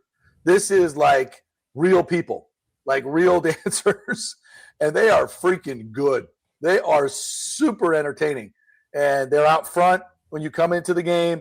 And then they roam around the stadium and will just, do what do you call those things when they just start dancing out in the crowd or whatever they call those things. And then they do like two first quarter, maybe fourth quarter, beginning of the fourth quarter. They do a couple of things on the court. They're fantastic, really, really good. So it's a great show, and I highly, highly recommend you guys taking some. Too bad we don't have the train. It's coming, maybe someday, but Yeah. All right. What else we got here? We got a Nashville friend here. Pete Schultz says, I've been in Nashville for the past week visiting family and friends, had lows in the teens, then snow, then sleet, slush, then single-digit temperatures. Now everything is ice. Crazy. Yeah, stay inside. Be careful. Andre Alday say, who wants to see Bad Bunny at the Super Bowl? I don't. He's definitely not the Marlboro Man. And then Thomas says, yeah, he's going to wear a dress. Yeah. I actually think he's a really good entertainer, but. Well, there you go. Some people like him. The renderings of the stadium, by the way, yeah, it's going to be February 2nd. And there was another comment in here I wanted to get to from JS813. Yeah, so it's going to be February 18th. February 2nd, February 3rd. We should get all the renderings. I've been told that we're not going to get the financing plan at that particular time. That's still in the works. So, yeah, we're going to have to wait for that. That's the most important part. It is. JS813 says the TBT Tampa Bay Times is pathetic at this point. Shameful how they're trashing the new owners and we're kissing Stu's butt. Yeah, man, this kind of went down over the weekend. I didn't want to get involved in it because it would just ruin my Saturday, so I stayed out until Sunday. Yes, John Romano wrote a column. By the way, I very much agree with his Bucks column last week, so I'm not an always John Romano I don't want to say hater, but I just don't agree with a lot of stuff he writes. And it's great fodder, though, for my show. So thank you, John. I really appreciate it. It was, listen, I agree with him in a significant portion of his column. You could have taken from my show on Friday. It's not going to be easy. He pointed out the hurdles that are involved. I think, he didn't point out any of the positive things whatsoever. It was all negative. And then in the end, he said, I don't think it's going to happen. And I said, whew, that was great to read that because he's been wrong at every turn of this stadium saga, like 100% wrong on everything. So if he thinks it's not going to get done and you're one of the people that wants to see it get done, that's good news. He's always wrong about the stadium. So, and they also did a piece on parking and traffic. And the mayor, by the way, last week, and her quote was like, paragraph 9. And the mayor could not have been more positive about parking and traffic and building the Rays Stadium there because what's obvious to everyone is we've been doing this for 50 years at Raymond James Stadium with twice the crowd. So to say that this is going to be a horrific choice because Dale Mabry is always crowded and we can't build it right there where Raymond James, it's just the opposite. We know how to, as she said, we know how to flush traffic out of there. And I know that baseball games are going to be during the week. Football games are on the weekend. I get that. But baseball games are also at 7 o'clock, 7:30, hopefully after a lot of the traffic has cleared or some of it is clear. I know this. They say the same thing anytime a stadium is built. You figure it out. People will figure out the traffic patterns. They'll figure out how to get there in a timely manner. It's in the middle, so you have a lot of different options and different ways to come. Surface streets, you come down, obviously, 275. You can come down 75. There's a lot of different ways to get there and get over on surface streets. So, and different ways of transportation. And we hope it's also, since it's going to be a sports complex, that there will be light rail worked into this as well. I think that's going to be eventually part of the whole plan, which is good. But again, the negativity Romano was all about a plan in St. Pete that was going to cost the taxpayers $2.4 billion. Not only in just cost of what they were spending, plus the interest, plus the cost of giving away $700 million of land for $100 million. All of that all in. We've talked about this many, many times. We went over the whole deal. It's a $2.4 billion cost to the taxpayer. This one's not going to be even close to that. Not even close to that. And you're going to be generating revenue where there's no revenue being generated. And that's another big part of this. Like right now, it's a bunch of parking lots and pickleball courts. You don't make property taxes off of that. When they build condos, restaurants, bars, office space, retail, you make significant property tax revenue off of that. Plus the tax revenue you're going to make from developing the project and the tax revenue you're going to make from the special taxing district in terms of, we also have the SITS tax we could use, which is tourist tax. And then the extra taxes on burgers, beers, and everything else, like they do with the Battery. So again, we don't even know what the financial plan is. We know what the bones of it are going to look like, which I think are all positive and are working, are proven models in other places. That's something to be excited about. You could write a very positive column about that. In fact, I should probably write a rebuttal to Mr. Negativity and say, if we were to look at this in a positive light, what would that column look like? But it's not going to. And listen, you can get into the reasons why. I'm not going to impugn Mr. Romano personally. I just don't like how he seems to be so negative about Tampa and was so pro St. Pete in a much worse boondoggle deal. So and also covering for Stu forever and broad brushing over all of his sins. So I just vehemently disagree with that. You guys can attribute motives, which I don't necessarily disagree with on social media. I'm not going to do that here. You guys can have at it, but I'm going to say you're probably not wrong. But we'll I would personally just say though, like I'm obviously understand that how they're going to finance this thing is ultimately all that matters here. Right. And we have to see a plan and maybe they have stuff figured out and we're just on a need to know basis, the public that is, right? There might be things going on that we just don't know. And in a lot of cases, like that's how this usually works. I don't like though, I think Rays fans we're clinging on to hope right now because we know this is the last ditch effort here. This is the last move, I guess, that the team can make to try to create as Clint Babby has said it, a forever home here in Tampa Bay. And this feels like the last hope. And so we have to hold on to that. I don't see what good it is for fans to just be like, well, they've never done it before. They're not going to do it now. Let's just start packing it up and realizing that we only have this team, for a few more years and then they're going elsewhere. I don't want to live in that world. I want to at least with new ownership in place, with new people sort of making these decisions and coming up with financing plans, however that's going to work. I want to believe that something different is going to come from this. And hopefully this situation can eventually be resolved. I don't like I don't mind Romano pointing out the hoops and hurdles that they have to go over because those are real things. But the way he signed off on that column, I don't know. It just sort of, as a fan, it sort of just bothered me a little bit. That was nasty. And it was a shot. And listen, they can say whatever they want, but it's not just me. Their entire fan base sees what they're writing and is like, wow, you were so in on St. Pete and all this other, and you're just dismissing this out of hand. And I see most of these arguments, Hillsborough County's never gotten it done.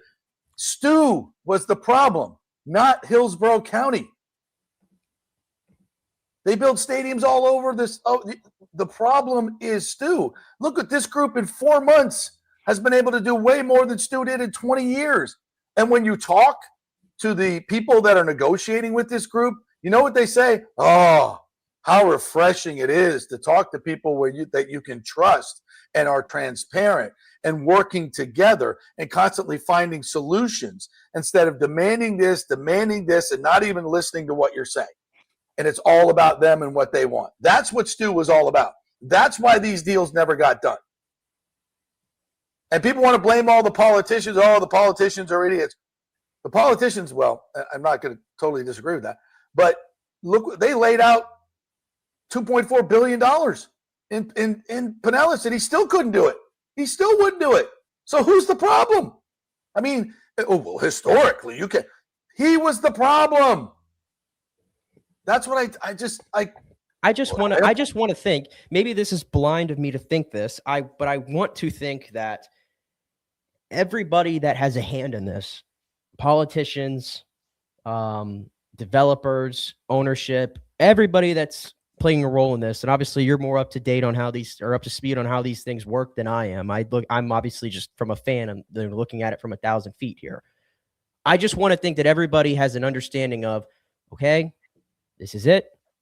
This is the last time we can do this. There's nowhere else. There's nothing else we can do. Do we really want to be the people that go down as we lost this team to Orlando or wherever? Well, I hope not. I want to think that people like, I want to think that everybody's on like that sort of same wavelength, and that push comes to shove, something will happen here, even if it's not the perfect deal in every which way. Well, I'm going to ask this person I've been speaking to on Twitter and DMs. He's basically looked at all the votes in the county commission and the city commission, because a lot of those folks have already kind of made their feelings known. Like, Wostall's going to be a no. Hagan's going to be a yes. Maniscalco is probably going to be a no. Charlie Miranda is probably going to be a no. So you got the city commission and county commission people are already kind of lining up, even though they haven't even seen the financing plan yet, which I think is it is. Let's wait and see. And they all have said that. It's like, generally, I'm not for this, but I'll wait and see what the deal is. So if you look at those, it looks like it may come down to one swing vote on the city commission. I think the county commission looks like it's going to be a 4-3 vote, at least 4-3-4. And then city looks like it could go either way. There might be one swing vote. So it could be very, very close. But again, and you remember when they said they're doing everything like the Battery in Atlanta. That is our template. That is what we're looking at. We've talked to them. They told us to buy more land.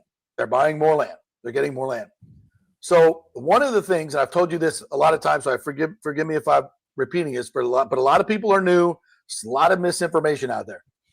A lot of people are upset at the lack of transparency of why don't we have a financing plan yet? Well, here's the deal. One of the things that the Braves did that was brilliant was they kept it under wraps. Nobody in the media knew what was going on. The deal was being negotiated completely out of the scrutiny of the public eye. Now, sometimes that's good. Sometimes it's bad. Now, once they got the deal worked out, then they went to the public, and then the public had time to look at the deal, and then it was voted on. So if you're it's just like the St. Pete deal. The St. Pete deal was negotiated in private for the most part. That's why they went around to each person individually, because if you're having a one-on-one conversation, that's not subject to public records request or quote sunshine law. If you're briefing people as a group, then you got to tell everybody what's going on.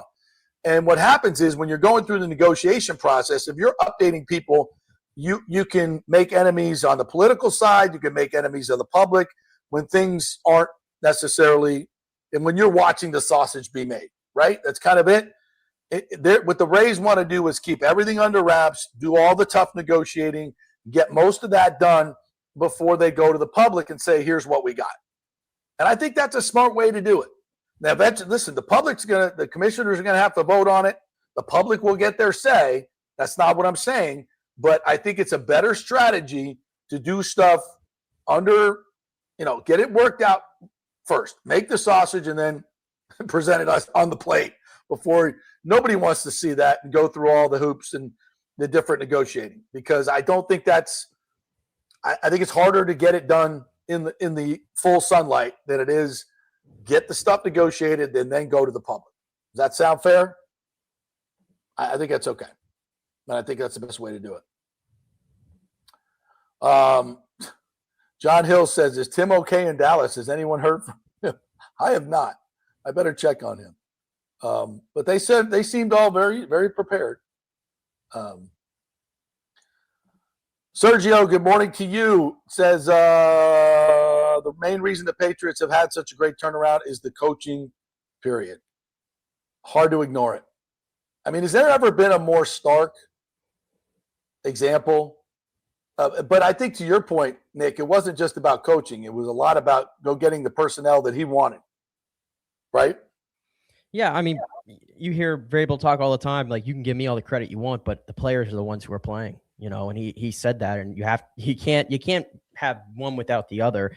But I think it is really impressive in the fact that the Patriots, I think it's very I actually think even though they've made a lot of really good additions that have helped, and May playing good and the schedule, blah, blah, blah, I don't even think this is like anywhere near the best version of what the Patriots can be. Like, that's the crazy part is this whole thing is like in its infancy, and it was good enough to get them to a Super Bowl and maybe even win it.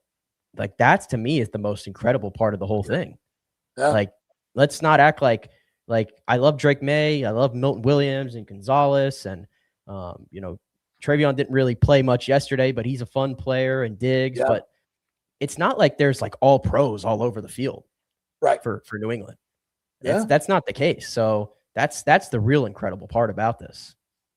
And Vrabel's using that Belichick system, right? That he learned, which is find a team that is experienced, or build a team that is experienced, super smart, really good on both lines of scrimmage, and plays a tough physical brand of football.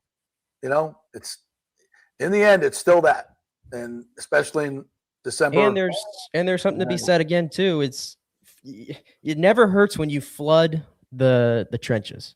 It never hurts when you put a lot of ammo. You look at like the Eagles, for example, last year. What they did and how just loaded they were in the front seven.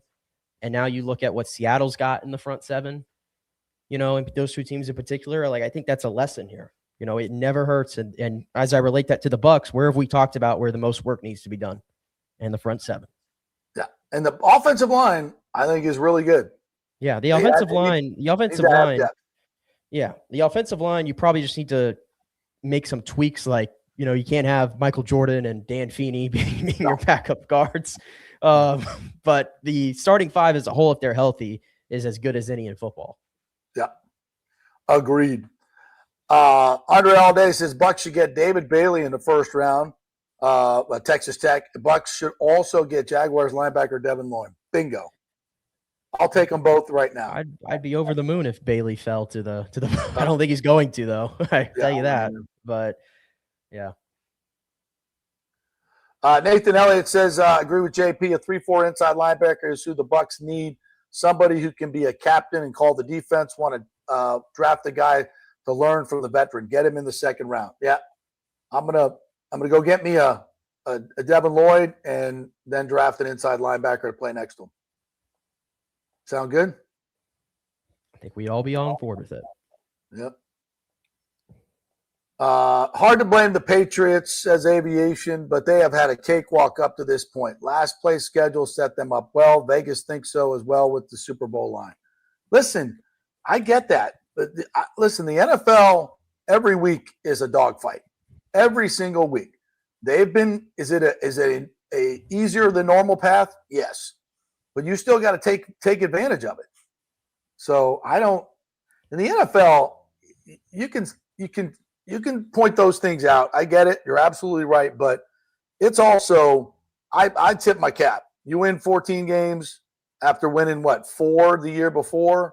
I think the 3 the year before that. I mean, that's a hell of a turnaround. Yeah, and I think the odds, he said, so Seattle's a 4.5 favorite is how it's opened up. 4.5. Yeah. Well, it started at 7. It started 7. Oh, no, it opened up last night at 4.5. Yeah, and now it's up to what? 5.5, 6.5? No, for when I'm looking at it, it still shows 4.5. I think it's gone up, but I could be maybe wrong. On some others it's gone up.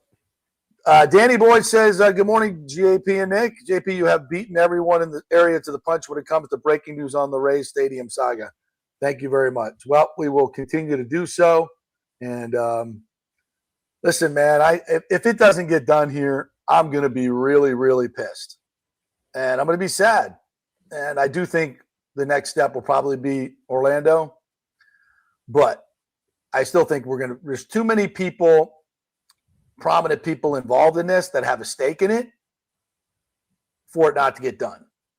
First and foremost, the governor will have a huge sway over if and when, this gets done. Obviously, he's pulling the strings for the land. There'll be infrastructure.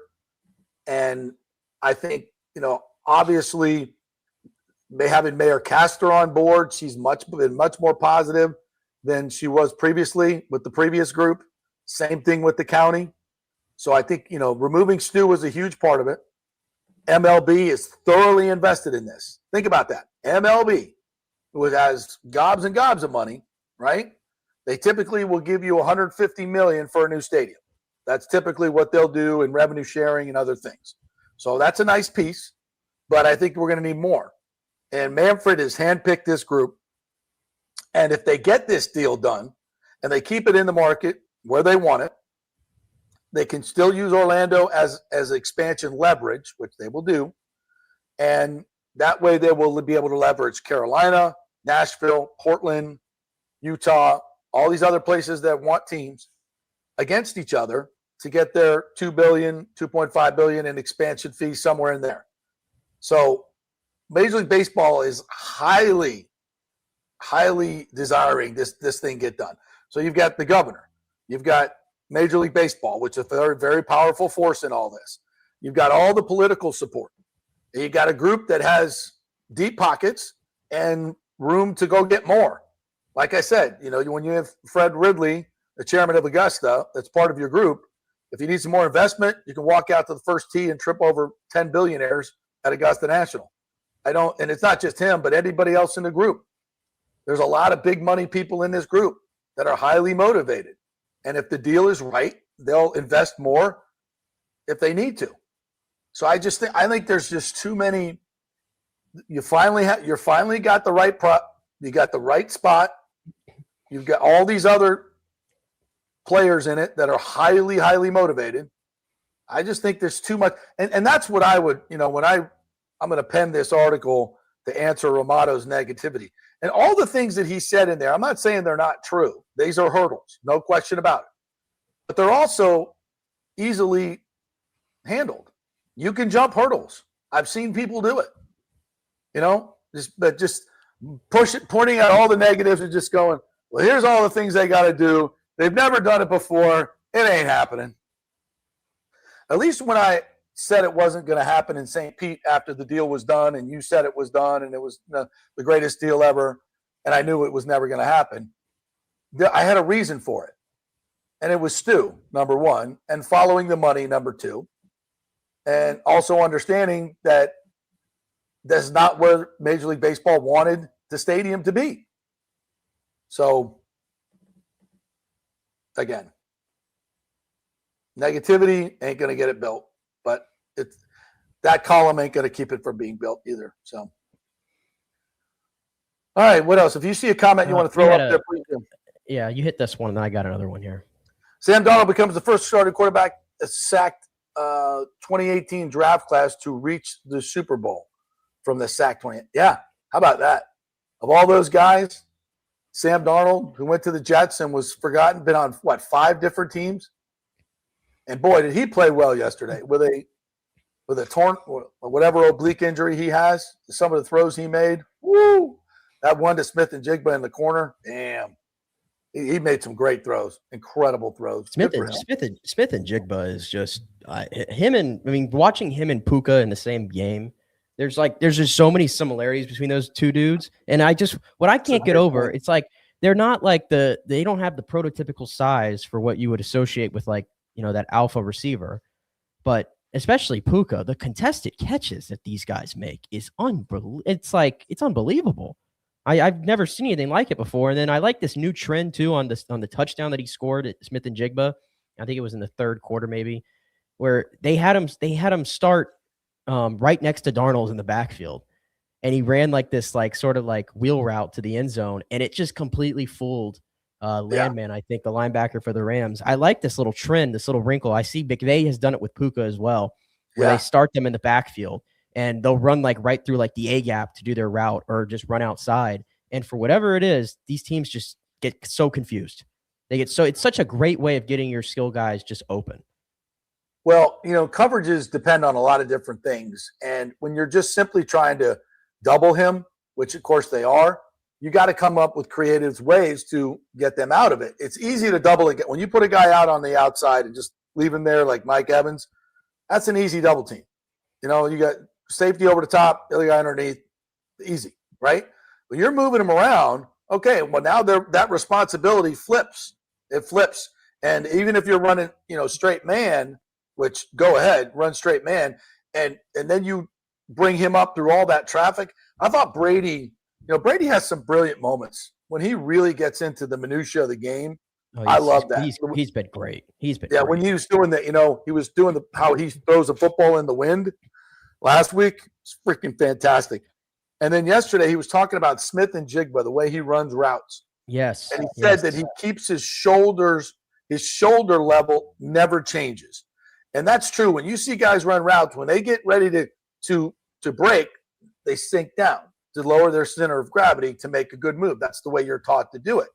Now, if you can change directions without sinking down, with staying at a single, that you never give the defensive back like, okay, he's making his move now, time to jump the route. You never know when he's going to make his move. He ran at a corner in like a triple move, and I'm like, good luck, good luck trying. And he runs so smooth, like he's gliding on ice. And that's when I say this all the time. When the difference between watching it on TV and watching it with live, for me, when I see something live to me, and you can see people moving differently, it's harder to see on video than it is in live action, at least for me. And you just go, oh, that guy moves different. He moves different. He's one of those guys. I think Ibuka is one of those guys. He just moves different. He's such a smooth route runner. Jalen McMillan is very similar to that. So, yeah, I think that was a nice move. Although what's going on with Brady's face? What's wrong with his face? It just looks weird. Like he's having too much. He's having too much plastic surgery or laser treatments or whatever. He could do whatever he could do whatever he wants. I know he could do whatever he wants. See his $600,000 watch he was wearing? I did. Yes. It's got a rubber band. It's not even like a gold or silver band. It's like rubber. Yeah. Well, that's what $600,000 gets you these days. I don't know. I'm not a watch guy. My $300 Swiss-made watch does the job as far as I'm concerned. And I don't have to flaunt it. But I mean, it's not like he paid for it. But no, he can do whatever he wants. No, that's fine. It's not my this. I don't. So much of that is just people wear things, so other people who are into that stuff know how much they cost. So they'll be like, "Ooh, he's got a this on, or she's got a that on." First of all, I'm so glad that I have no idea how much they cost, so it's meaningless to me.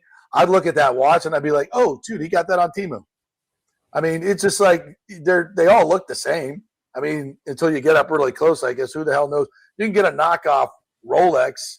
You could pay $150,000 for it, or you get a really good knockoff for $100 in Chinatown. I'm the wrong person to know the difference. I'm the wrong person to bring fashion to, because I see I see the things most guys roll into the stadium wearing, and I'm just like, all that money and that's what you chose? Like, I don't get it. But then I see, like, for example, like when Brock Purdy comes into the stadium, he's wearing just like a normal pair of pants and like a t-shirt, little jacket, some regular shoes. And the jokes are like, it looks like he stopped at Kohl's or he stopped at Macy's before the game. And it's like, yeah, that's me. Like that's me. I look at Brock Purdy and I'm like, that's probably what I would look like rolling in. But everybody else makes fun of him though. So it ain't for me. He could be Max Hollins. Oh my goodness, the barefoot. I can't do it. He is an odd cat, man. He is an odd cat. Someone starving for attention. I was going to hit this comment because there's a super chat from, I think this is Buck's Basement. Oh, thank you. He said, what's a worse move, Bowles head coach or McCarthy head coach? I'm glad he brought this up because I didn't know if we would get into it. Because first of all, to answer the question, without taking the easy way out here, I think it's like almost the same thing. Like both of it makes me feel very uninspired. Both of it feels like we're just trying to get to 9 or 10 wins. That's what those moves going to feel like to me. Like, oh my goodness, I'm so disappointed in the Pittsburgh Steelers. I am so disappointed in the Pittsburgh Steelers. Like Mike Tomlin gave you an out. He did it for you. They were very content with running it back with him, and Mike Tomlin stepped down and did them a favor as far as I'm concerned. And you had a chance to finally reset and go in a completely different direction. Mike McCarthy. Oh. And by the way, Mike McCarthy is not, I don't think he's going to be like in an abomination or anything like that. He's perfectly just fine. But man, the Steelers have just been fine for so long. McCarthy, a third go around of this. Really? It's uninspired. It's so uninspiring. It's so boring. And what was the rush to hire him? Like, it felt like they were like, they had interviews with Shula and Shieldhouse, like not in person, but over Zoom. And they just now got knocked out of the playoffs. So now you can finally interview him in person. And then they decided just to give the job to McCarthy on Saturday anyway. Like, no, who else was trying to interview Mike McCarthy this cycle? Did he even get another interview? No. Like, nobody wanted this guy. I don't get it. I do not get what the Pittsburgh Steelers have become. I was a little shocked that they went shopping at Dinosaur World at the gift shop there in Plant City, but they should have an exhibit up there now over that fine place. And then like Todd Bowles, McCarthy, Belichick, you can have a whole dinosaur coaching thing there. It's funny because all the coaches that they've hired previously were under 40. Going back to Chuck Noll, under 60, like Cowher, Tomlin, were all under 40, up-and-comers, had not been head coaches before. This is the antithesis of that. So you've had this great formula that you've had that has really worked for you. And then you do this? Yeah, and people like to say, well, McCarthy, look at his success with quarterbacks. And it's like, I don't know how you judge that because he landed into Aaron Rodgers, who is one of the greatest players we've ever seen in the history of the game. He landed into Dak Prescott, and I think Dak Prescott is really damn good. I think he was really damn good before McCarthy. Right. I don't know how you judge that. Like, who's playing quarterback for the Steelers? Please don't tell me it's Aaron Rodgers. Please don't tell me we're doing this again. Something that was like McCarthy and Rodgers were dead as a concept almost a decade ago. Mm-hmm. Like, is this what we're doing again? Unbelievable. But listen, I hate to, I bring everything back to the Buccaneers, right? The older Roonies, this is how they did it. The younger Roonies, quote Roonies, I don't know. You think you might be, because you don't want to, I guess you don't want to you want to make a decision that blows up in your face. Let's just, who would be that young, hot guy that they would go for this time around? Would it be Shieldhouse? Take a swing. Who would it be? That can blow up in your face so easily, right? But if it does, you call it after 2 years or 3 years, and you just do it again. Like, I don't understand what the risk is here. Like, the Steelers are just there. You talk about it, like, as much as I think like the Bucs are just sort of like, spin. I don't know. It pales into comparison to what the Steelers have been doing for so long. Like, I just don't understand that organization. I would rather have I understand like there's no completes here in regards to these offensive guys, but why not Sean McDermott?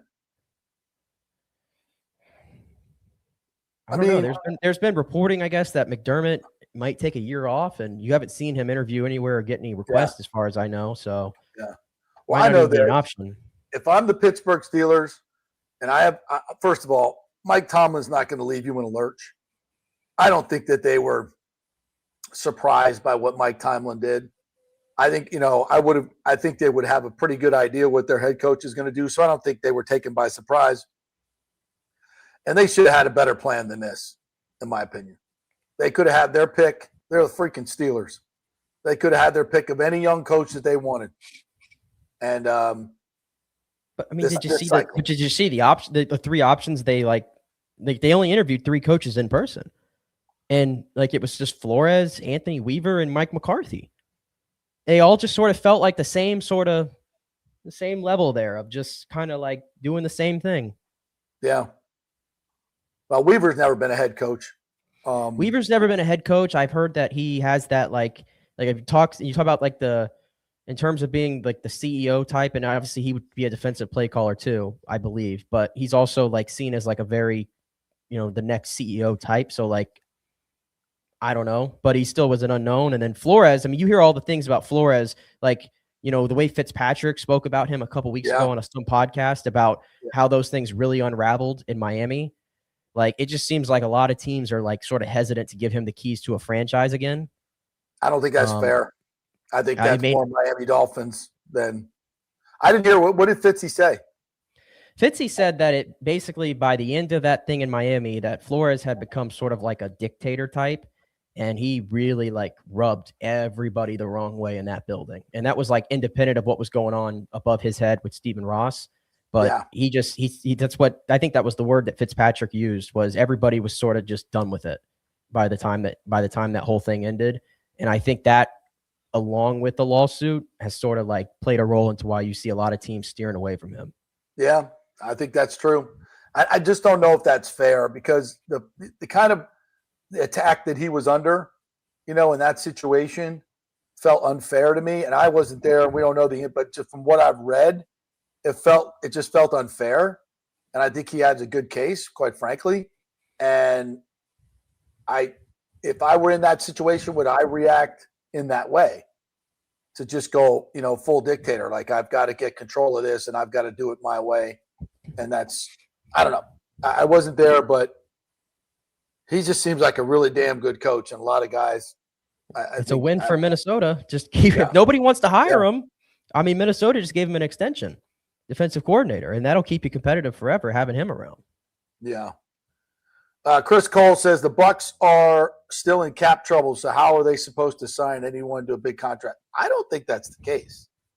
I think they're I'll have to double check that, Chris, but I think they've got some expiring contracts, like Mike's coming off the books. You'd love to re-sign him, but I don't think they were going to sign him at $22 million. I think they got room and especially be able to rework some contracts. No, I'm going to check on that, Chris, for you, buddy, for tomorrow. But I think they're in decent shape. I'm on over the cap right now. It's showing right now that they have about 17 million in cap space. I think it says at the moment. Yeah, I think they got more than that. That might not be with the new edition. I feel like it's more than that, though. Yeah, I do. And too. plus, the cap is going to go up too. Right. And by a significant, it's been going up 25 million a year, 35 million a year. Yeah. Lonnie says local politicians won't KO the Rays ballpark because MLB and DeSantis will steamroll through. I agree. That's why I said there's too many powerful people, too many powerful rich people that are invested in this. And my experience has been when those people are involved, they get what they want. They get what they want, for better or for worse. And I think this is going to be for better. And again, I haven't seen the deal yet. And even when it comes out, I guess there's still going to be room for negotiation. I don't know if they're going to present a negotiated deal or what. But that's why I think next week when you see the renderings, you're not going to get a price tag or a financial deal. I guess you'll have to give a price tag, though. What is this, Nick? Perhaps we can get the shady labor the Saudis used to build that Royal Rumble Stadium, Nick, for the Rays. What is this? Well, I'm sure you've heard of the Royal Rumble, obviously, which is like the second biggest pay-per-view for WWE. Riyadh. Yeah, it's in Saudi. This coming Saturday, which you can hear the excitement in my voice. I don't understand. And next year, WrestleMania is in Saudi too, where we're just going full blown. But they built an entirely new stadium for the event, and I think it went up in they got it done in like a month. Like it's just finished now, and they got it done in like a month. So you could probably take a few guesses as to how that happened, seemingly overnight. Are you serious? Oh yeah. All right, King Cook. Good morning to you. Said that the 50th year of the Seahawks are going to the damn Super Bowl with Sam Darnold at QB1. Who would have imagined that? Go Bucks. Well, who would imagine Baker taking the Bucks to the Super Bowl? Could have happened. As for the Rays negotiations, Eddie Boy says, keep it under wraps until all the I's are dotted and the T's are crossed. I agree. Then I need to see how the sausage is made.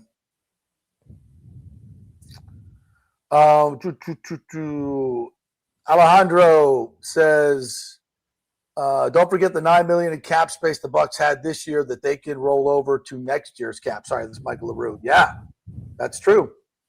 They can. And you want to see them do that.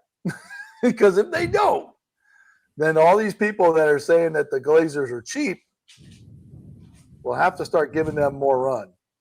I'm not there yet. But I know what you guys are talking about. We'll see. I still don't believe that Bowles' buyout is an impediment. I think it's more because certain people in the ownership group do not want to fire him. And that's that. All right. Anything else we need to get to? I think we Chris Cole says no pistol formation because Penix and Cousins couldn't play under center at all. This is regarding Zach Robinson, who runs more out of the pistol than anybody. Listen, again, I implore you guys, go listen to the Dave Archer interview we did last week. I believe it's in – I reposted it on its own. I believe I did. It's really, really good. He goes – Dave was the Falcons radio analyst and played quarterback in the NFL, one of the best quarterback analysts in the game, offensive analyst. And he went through Zach Robinson's strengths and weaknesses as he sees them. And one of the things he told us is he ran a lot of pistol because Cousins could not get out to the wide stretch from under center because of his injury. So he had to put him in the pistol and he would just hand the ball. So Baker is a much better fit for this offense, which is kind of the Rams offense, where you see Darnold, which is of Seattle, and also Matthew Stafford. They're constantly on the bootleg. Even Drake May made the play of the game on the bootleg, right? It's a very effective part of the offense. Baker loves to be outside the pocket, throwing the ball in clear view. You heard Brady talk about that yesterday. Yeah. That's what Zach Robinson does. Wide stretch to the right, bootleg back, wide open field. You're not cutting off the field. You can still throw middle and even back. It's a great offense. It keeps the defense, the backside of the defense, honest, so they can't run down plays. It helps your running game. I think it's perfect for Baker. Get him out in the open. Get him out of the pocket. So all the people saying, all he does is run pistol, he will adapt to the personnel that he has. That's what good coordinators do, and I expect him to do this. I hope he does, because that's the thing that I'm really going to be interested to see, because I know he loves to run a lot of wide zone in his run game, and I think we've learned by now that that's just not what the Bucs are good at. They are very much more dependent on. They're very much more a gap team, and like even Liam Cohen, I feel like last year or 2024 when he got here, I think they tried to run wide, and it took him like 4 or 5 games, and he realized, nope, we can't do it.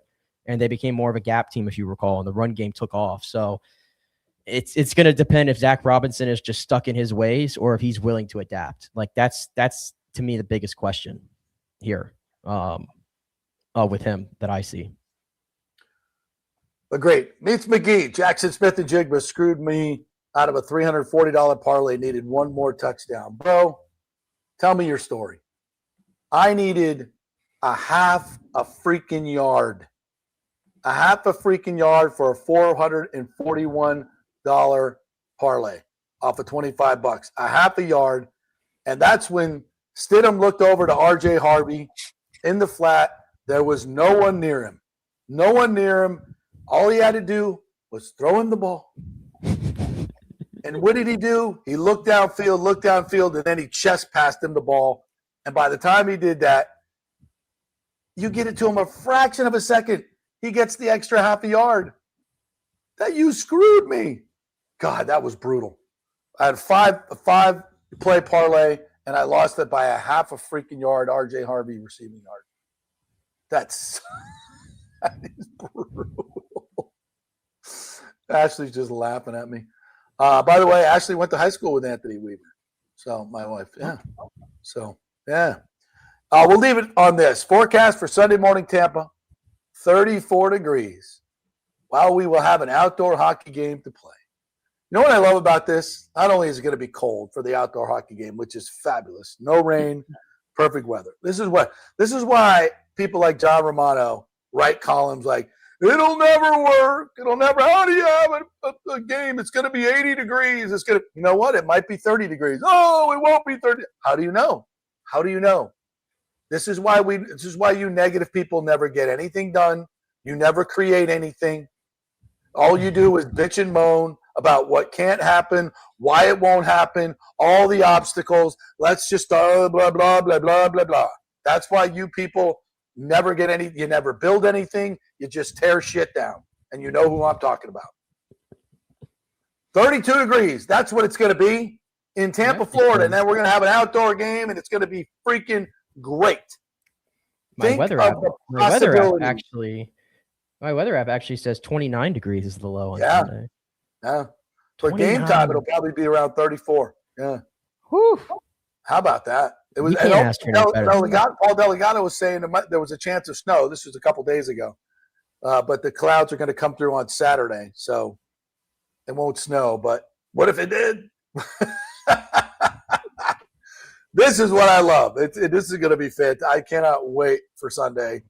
Now Saturday for Gasparilla, the forecast is for lows in the 30s, high 55, cloudy and rainy. That's not great. That's not great, Gasparilla. I forgot. I totally forgot about the Gasparilla. Totally forgot. That's going to be this town might never be the same after these 2 days. I know, right? Are you going to be in the building on Sunday? Oh yeah. Absolutely. I won't be part of the game production. The NHL's handling all that, but we'll be doing our post-game radio show from the stadium. So that'll be fun. Nice. Yes. So yeah, looking forward to it. It's going to be awesome. The tent is up, the ice is made, and they might be able to take the freaking tent off the day before with these temperatures. You know, I know you could do it. You'd be a nice little, like, not that you're going to have to during the game because it seems like everything will be fine regardless. But if you want to get a little test run in there, you have the ability all week to do it. That should be really, really good. All right. Thank you guys for the great comments. As always, please like and subscribe to our YouTube channel, the JP Peterson Show, FanStream Sports Tampa Bay, and check out all our FanStream Sports merch as well. Please like and subscribe to the podcast as well, because if you miss anything, you can always catch us as a pod. Great job, Nick. Appreciate all of you. Go Lightning tonight. Lightning the Mammoth in town. I think it's the first time we've had second time. We've had the Mammoth in town, so that should be fun. Hopefully we can get back on a win streak. We'll see you tomorrow.